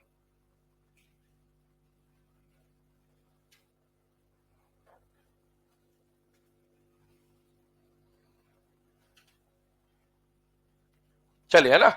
अब आगे डिस्कशन करते हैं। इन सॉल्युबिलिटीज को देखने के बाद आपको बताया गया कि सॉल्युबिलिटी के क्या है, ये सारे के सारे एक्सेप्शन। ग्रुप 1 का chloride sulphate 2 decrease 2 increase, carbonate bicarbonate लगातार इंक्रीज, BF2 मिनिमम से उठ के आ गया मैक्सिमम पे। ये हम लोगों ने ऑर्डर्स बनाने के क्वेश्चन कर लिए अभी, है ना, एक तरह से कि भाई ऑर्डर्स में किस तरह का क्वेश्चन आपको एग्जाम में आ सकता है, वो हमने एक बार डिस्कस करा। विद एक्सेप्शन क्या क्या एक्सेप्शन पूछे जा सकते हैं। लेकिन ये तो आपने ऑर्डर बनाया, ये ऑर्डर क्या बता रहा है आपको, अगर हम इसको प्रैक्टिकल, है ना, केमिस्ट्री से समझने की कोशिश करें तो बेटा ये KSP के ऑर्डर है। इसका KSP कम है, इसका KSP ज्यादा है, और ज्यादा और ज्यादा और ज्यादा। ये सॉल्युबिलिटी का ऑर्डर बना है ना। बेसिकली ये KSP की वैल्यू से डिसाइड हुआ, लैटिस हाइड्रेशन से डिसाइड हुआ। लेकिन अब मान लीजिए इसका कहने का मतलब क्या है कि इसकी सॉल्युबिलिटी इनमें सबसे कम है और इसकी सॉल्युबिलिटी इनमें सबसे। लेकिन अगर मैं आपको डायरेक्टली पूछ लूं कि ये सॉल्युबल है या इनसॉल्युबल है, कैसे पता चलेगा, कैसे पता चलेगा? ये तो ऑर्डर बनाया आपने। हो सकता है ये पांचों इनसॉल्युबल होते हैं, पर पांचों में से इसका KSP कम और उसका KSP ज्यादा, तो भी यही ऑर्डर बनेगा। और हो सकता है ये पांचों सॉल्युबल होते हैं और उसमें भी KSP की वैल्यू यही होती है और ये ऑर्डर यही बनता। और हो सकता है दो इनसॉल्युबल और तीन सॉल्युबल होते, तो भी KSP के हिसाब से यही ऑर्डर बनता। मतलब अभी आपने सिर्फ ऑर्डर बनाया, आपको अभी ये नहीं पता कि कौन सॉल्युबल है इनमें से और कौन इनसॉल्युबल है। ऑर्डर बनाने का क्वेश्चन आ गया तो आप ये सब लगा लगो के सॉल्व कर देंगे। लेकिन अगर मैं सिर्फ इतना पूछ लूं कि बताइए CSF सॉल्युबल है या इनसॉल्युबल है, ऑर्डर थोड़ी पूछा, डायरेक्ट पूछा है सॉल्युबल या इनसॉल्युबल, प्रेसिपिटेट के फॉर्म में मिलेगा या डिसॉल्व हो जाएगा, ये बता तभी पाएंगे जब आपको फैक्ट्स पता हो। तो उसमें से कुछ फैक्ट्स मैं बता रहा हूं जो हमें मेनली सॉल्ट में भी काम आते हैं और, है ना, इस पे क्वेश्चन पूछे जाते हैं। पहली बात, हम लोग यहां पर 2-3 टाइप के सॉल्ट्स के ऊपर बात करेंगे जिनके बारे में हमें कंडीशंस क्लियर होनी चाहिए। पहला तो हम लोग बात करेंगे बेटा हैलाइड सॉल्ट्स के बारे में। ध्यान सुनना, एग्जाम में आपसे हैलाइड्स के बारे में पूछा जा सकता है। मतलब किसी भी एलिमेंट के फ्लोराइड, क्लोराइड, ब्रोमाइड में से कौन सॉल्युबल है कौन इनसॉल्युबल है, डायरेक्ट क्वेश्चन आ सकता है बिना ऑर्डर के। सल्फेट्स के बारे में क्वेश्चन आ सकता है कि भाई कौन सॉल्युबल है कौन इनसॉल्युबल है। सल्फेट मैंने आपको ऑलरेडी अभी भी बोला था, ग्रुप 2 के सल्फेट, है ना, BeSO4 MgSO4 हमेशा क्वेश्चन आता है, तो सल्फेट बिल्कुल एकदम टारगेट पे रहना चाहिए। पहली बात। आते हैं, बात करते हैं हैलाइड्स के बारे में। आज क्यों होगा प्रभात, आज क्यों होगा प्रभात। अब इसको आप आज क्यों होगा प्रभात बोल दो, क्यों आज होगा प्रभात बोल दो, होगा क्यों आज प्रभात, या होगा आज क्यों प्रभात, या होगा प्रभात क्यों आज, या होगा प्रभात आज क्यों, कैसे भी कर लो, मतलब वो सब उल्टा सीधा एक समान वाली कहानी। होगा क्यों आज प्रभात, होगा प्रभात क्यों आज, कैसे भी कर लो, मतलब याद कर लो, याद होना चाहिए। कौन है, चार। कौन से, आज क्यों होगा प्रभात। अब आज क्यों होगा प्रभात जो है ना, इनके CBI सीबीआई कहने का मतलब मेरे हिसाब से अब समझ में आने लग गया होगा। सीबीआई कहने का मतलब है क्लोराइड, ब्रोमाइड और आयोडाइड। इनके सीबीआई जो होते हैं ना, ये इनसॉल्युबल होते हैं बेटा। इनसॉल्युबल कहने का मतलब ये सब के सब नेचर में प्रेसिपिटेट के फॉर्म में मिलेंगे। प्रेसिपिटेट मिलना मतलब पानी में मिला है और ये सॉल्युबल नहीं हुए। तो आपसे अगर कोई पूछे कि कौन से ऐसे हैलाइड्स हैं जो सॉल्युबल होते हैं और कौन से ऐसे हैलाइड्स हैं जो इनसॉल्युबल होते हैं, तो हैलाइड्स के लिए क्यों आज होगा प्रभात के CBI insoluble, rest all halides will be soluble. जैसे मान लीजिए मैंने आपसे क्वेश्चन पूछा सिल्वर के बारे में, ध्यान सुनना। सिल्वर का फ्लोराइड, सिल्वर का क्लोराइड, सिल्वर का ब्रोमाइड, सिल्वर का आयोडाइड, और आपको बोला बताइए इनमें से कितने सॉल्युबल कितने इनसॉल्युबल, तो 3 इनसॉल्युबल और सिल्वर का फ्लोराइड सॉल्युबल। अच्छा मैं बोलूं NaF, बताइए अब सॉल्युबल है इनसॉल्युबल है? NaF, NaCl, NaBr, Na, BeF2। तो अपने को ये पता है, तो अपन हैलाइड्स की पूरी कुंडली अपने को पता चल गई कि हैलाइड्स में कौन सॉल्युबल और कौन इनसॉल्युबल। याद रखिएगा क्यों आज होगा प्रभात, या आज क्यों होगा प्रभात के सीबीआई क्या होते हैं बेटा, इनसॉल्युबल। इनसॉल्युबल होने का मतलब ये किस फॉर्म में मिलेंगे, प्रेसिपिटेट, बाकी सब हैलाइड सॉल्युबल। अलबेली की सीबीआई क्यों आज होगा प्रभात के सीबीआई, ध्यान रखिएगा। पता चला इसको कोवलेंट कराए और उसको इनसॉल्युबल कराए, तो थोड़ा सतर्क रहिए ना, ध्यान रखिएगा, है ना। आइए यहां पर बात करें सेकंड नंबर पे। अब हमें जिनकी सॉल्युबिलिटी के बारे में बात करनी, वो कौन है बेटा, सल्फेट। सल्फेट बहुत ही ज्यादा इंपॉर्टेंट है, क्योंकि मैंने आपको अभी भी थोड़ी देर पहले बोला था बेटा यहां पर कि ग्रुप 2 के सल्फेट का ही एक ऐसा क्वेश्चन है जो मोस्टली आपसे पूछा जाता है। तो यहां पर भी आपको सल्फेट देखने को मिलेंगे। आइए बात करते हैं इसके बारे में। आज सारे बाराती कैसे पागल हो गए, आज सारे बाराती कैसे पागल हो गए। ये जो है ना, ये सारे के सारे सल्फेट अगर आपको कभी मिल जाए तो आज सारे बाराती कैसे पागल हो गए कि जितने भी सल्फेट्स हैं ये सारे के सारे आपको क्या मिलेंगे बेटा, इनसॉल्युबल। इनसॉल्युबल मतलब ये आपको प्रेसिपिटेट के फॉर्म में मिलने वाले हैं।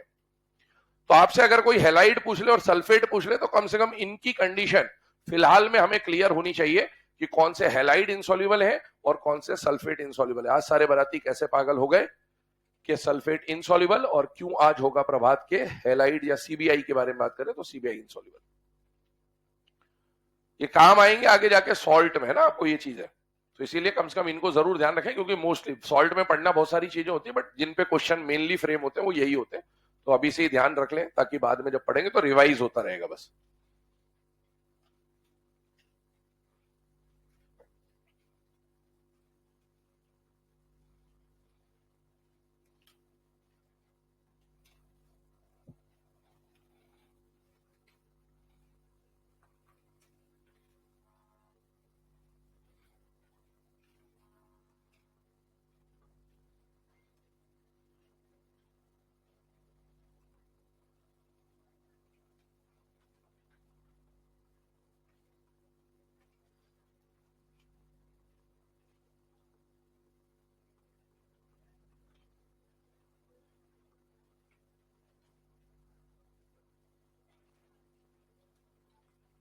चलिए ना, थर्ड नंबर पे एक पॉइंट आ रहा है आपके सामने, ध्यान से देखिएगा।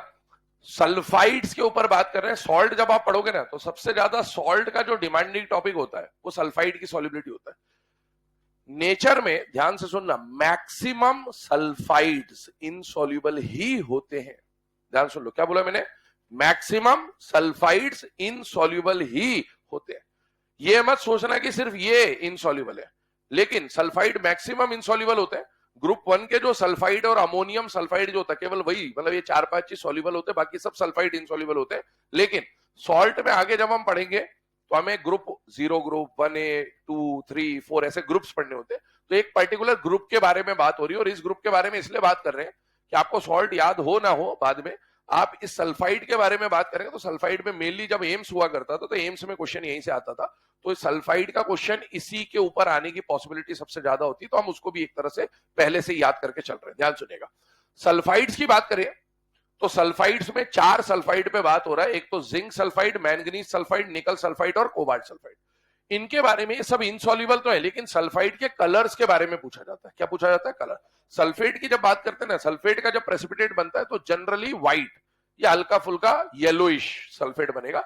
लेकिन हैलाइड भी बनेगा तो जनरली जैसे अगर हम लोग बात करें तो या तो व्हाइट कलर होगा या फिर येलोइश कलर होगा, लेकिन सल्फाइड रंग बिरंगे मिलते हैं। तो इनके कलर्स के ऊपर क्वेश्चन आता था कि भाई सल्फाइड जनरली तो इनसॉल्युबल, लेकिन किस सल्फाइड का क्या कलर, ध्यान सुनना। इंसान जन्म से सफेद, इंसान जन्म से सफेद, मन से गुलाबी, मन से गुलाबी, नियत से काला और कौवे जैसा काला, है ना, कौवा या कोयला जैसा भी मानना हो। तो चार तरह से इसको याद कर लेंगे। ध्यान सुनना, क्या बोला मैंने, इंसान जन्म से सफेद, है ना, जब अपन इस धरती पर अवतार लेते हैं नन्हे मुन्ने से बच्चों के रूप में, तो मन बिल्कुल शुद्ध स्वच्छ एकदम, है ना।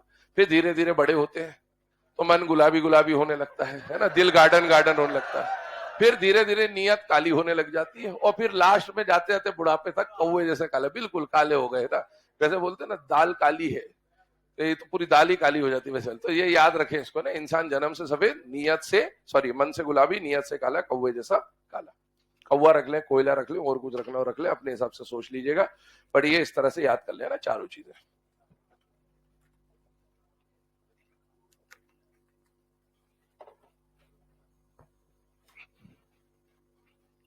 इंसान जन्म से सफेद, मन से गुलाबी, नियत से काला, कौवे जैसा काला, है ना।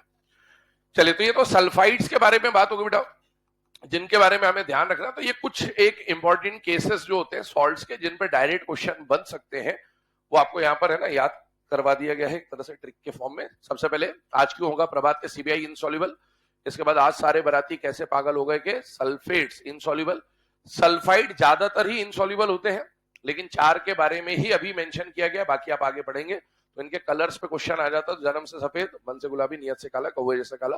फोर्थ पॉइंट एक लिख लो, all nitrates are soluble, all nitrates are soluble. दुनिया का कोई भी नाइट्रेट दे दिया जाए, sodium nitrate, potassium nitrate, beryllium, magnesium, ammonium nitrate, कोई भी नाइट्रेट दे दिया जाए, सारे नाइट्रेट क्या होते हैं बेटा, सॉल्युबल होते हैं ना। तो ऑल नाइट्रेट्स आर सॉल्युबल। चले अब आगे बढ़ते हैं, इस पे क्वेश्चन कैसा फ्रेम हो सकता है एक बार वो देख लेते हैं, फिर आगे बढ़ेंगे। लास्ट टॉपिक जो आयनिक बॉन्ड का पोलराइजेशन, उस पे लिखेगा। पहला पॉइंट क्वेश्चन लिखे, मतलब which of the following, which of the following compound is soluble, which of the following compound is soluble? पहला ऑप्शन AgF, अगला AgCl, AgBr, AgI। अब यहां पर हमको डायरेक्ट फैक्ट याद होना चाहिए कि भैया आज का सीबीआई तो इनसॉल्युबल होता है, तो आज का फ्लोराइड जो है वो कैसा मिलेगा, सॉल्युबल। और जनरली भी बेटा फ्लोराइड आ जाए ना अगर जनरली, तो जनरली फ्लोराइड सॉल्युबल ही होते हैं, क्योंकि उनमें अच्छी तरीके से हाइड्रेशन एनर्जी उनको मिल जाती है साइज छोटे होने की वजह से। सेकंड नंबर पे क्वेश्चन लिखें, which of the following, which of the following compound is insoluble, which of the following compound is insoluble. पहला ऑप्शन लिखे NaNO3 सोडियम नाइट्रेट, दूसरा लिखे barium nitrate BaNO3 twice, BaNO3 twice barium nitrate, तीसरा लिखे BeSO4 beryllium sulphate, चौथा लिखे BaSO4 barium sulphate. अब ये सारे क्वेश्चन आप तभी कर सकते हो जब आपको फैक्ट्स पता हो, है ना। नाइट्रेट तो बेटा दुनिया का कोई भी आ जाए सारे सॉल्युबल होते हैं, और सल्फेट आपको दिख रहा है तो सल्फेट में ध्यान से देख लीजिएगा, आज सारे बराती कैसे पागल हो गए। बराती मतलब Ba का जो सल्फेट होगा वो कैसा हो जाएगा, इनसॉल्युबल। अगला क्वेश्चन लिखे, which of the following compound, which of the following compound is pink in colour, which of the following compound is pink in colour. बहुत बढ़िया, यही आंसर है। पहला ऑप्शन लिखो MnS, दूसरा लिखे ZnS, तीसरा लिखे NiS, चौथा लिखे ऑल ऑफ दीज। तो correct answer is manganese sulphide MnS, ठीक है ना। चलिए, तो ये इसके ऊपर सॉल्युबिलिटी पे जो क्वेश्चन फ्रेम हो सकते हैं तो वो हमने डिस्कस करें। अब आगे बढ़ते हैं अगले पॉइंट की तरफ, अगले टॉपिक की तरफ। हेडिंग डालिएगा पोलराइजेशन।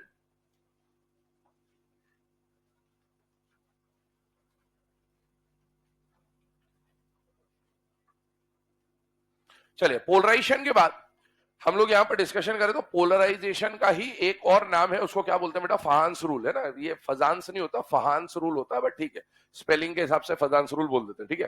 तो ध्यान रखिएगा, पोलराइजेशन या फजांस रूल के ऊपर अगर हम लोग बात करें तो क्या कंडीशन है वो समझने की कोशिश करते हैं।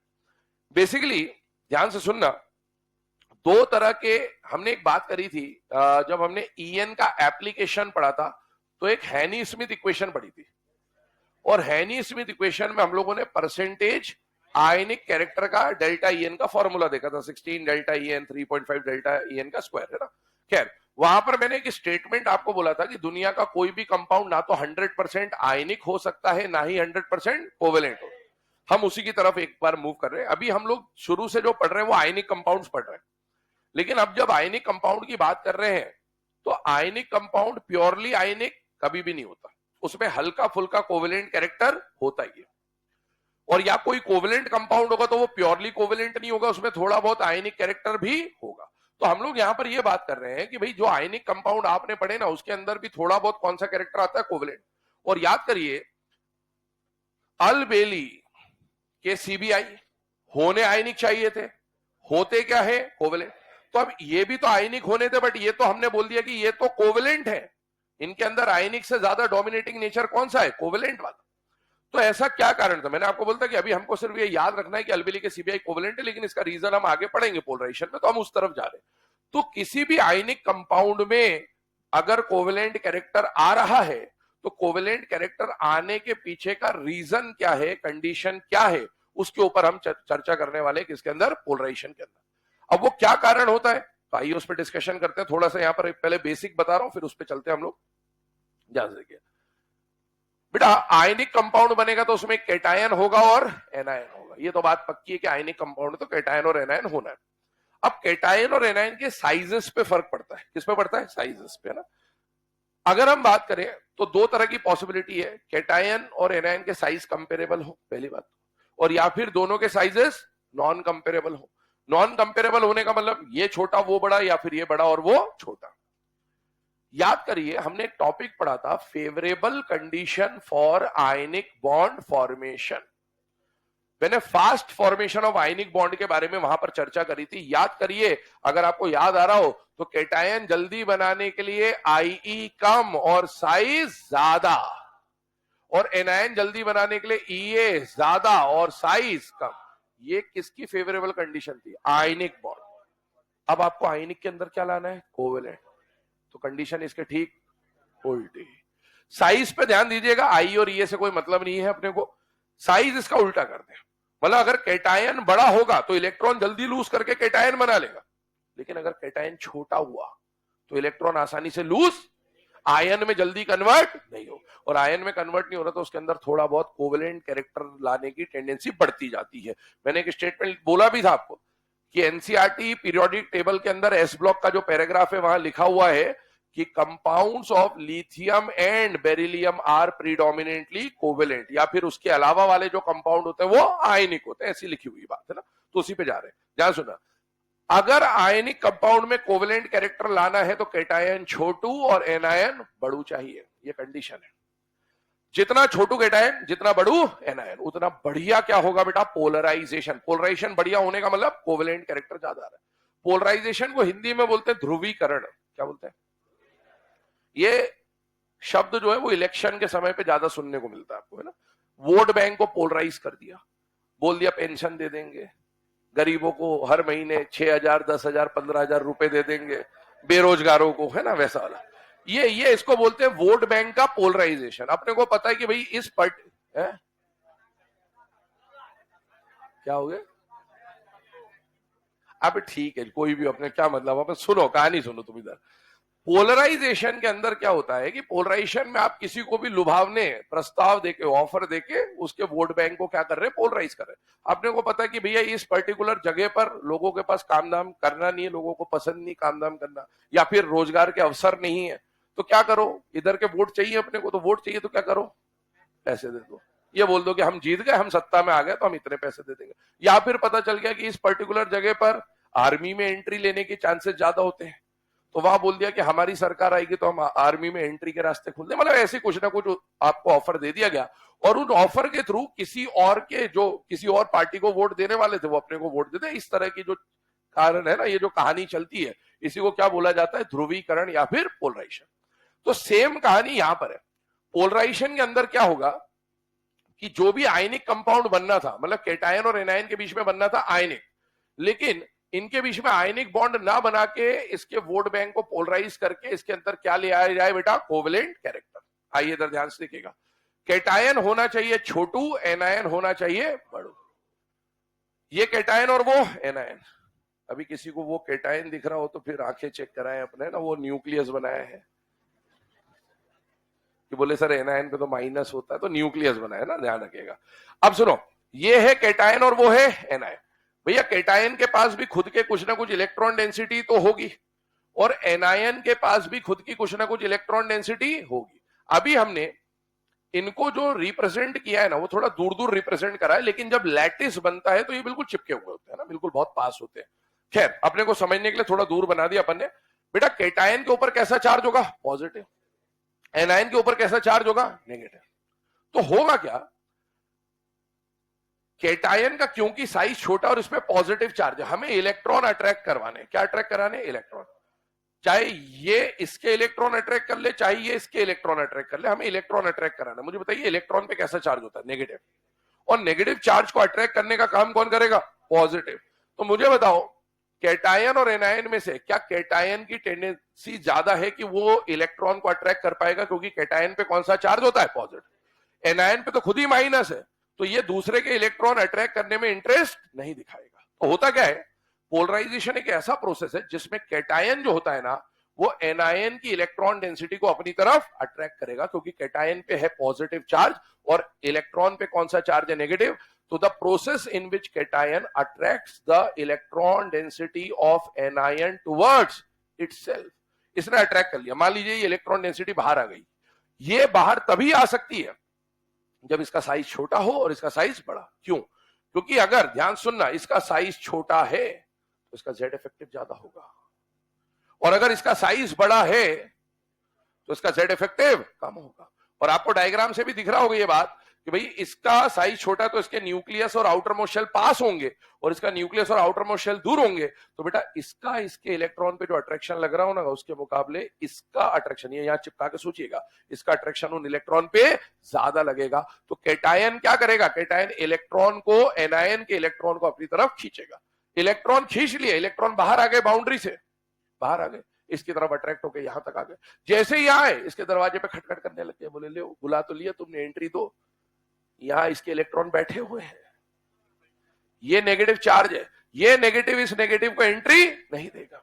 इसका मतलब क्या हुआ कि ये इलेक्ट्रॉन इस बाउंड्री से तो बाहर आ गए, लेकिन इसकी बाउंड्री में एंटर नहीं कर पाए, ना घर के ना घाट के, है ना। इस तरह से यहां पर ये बीचों बीच रह गया, बीचों बीच रह गया। इसका मतलब ये हुआ कि इसको ऐसे ट्रीट करेंगे कि बेटा कैटायन और एनायन के बीच में इलेक्ट्रॉन की क्या हो रही है, शेयरिंग।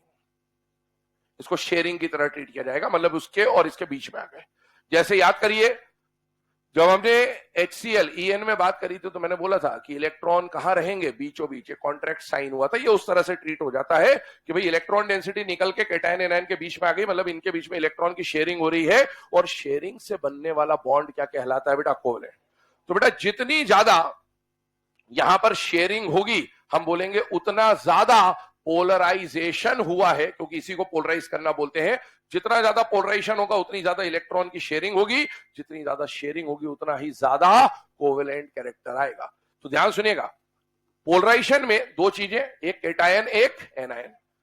दो बातें बोल रहा हूं, एक इनमें से कैटायन और एनायन में से कोई एक पोलराइज कर रहा है और कोई एक पोलराइज हो रहा है। मुझे बताओ पोलराइज करने का काम किसका, कैटायन, और पोलराइज होने का काम किसका, एनायन का, है ना। तो अभी मैं डेफिनेशन पोलराइजेशन की आपको लिखाता हूं, डायग्राम वाइग्राम फिर अपन बनाएंगे आराम से, लिखिएगा। The phenomena in which cation attracts the electron density of anion, the phenomena in which cation attracts the electron density of anion towards itself,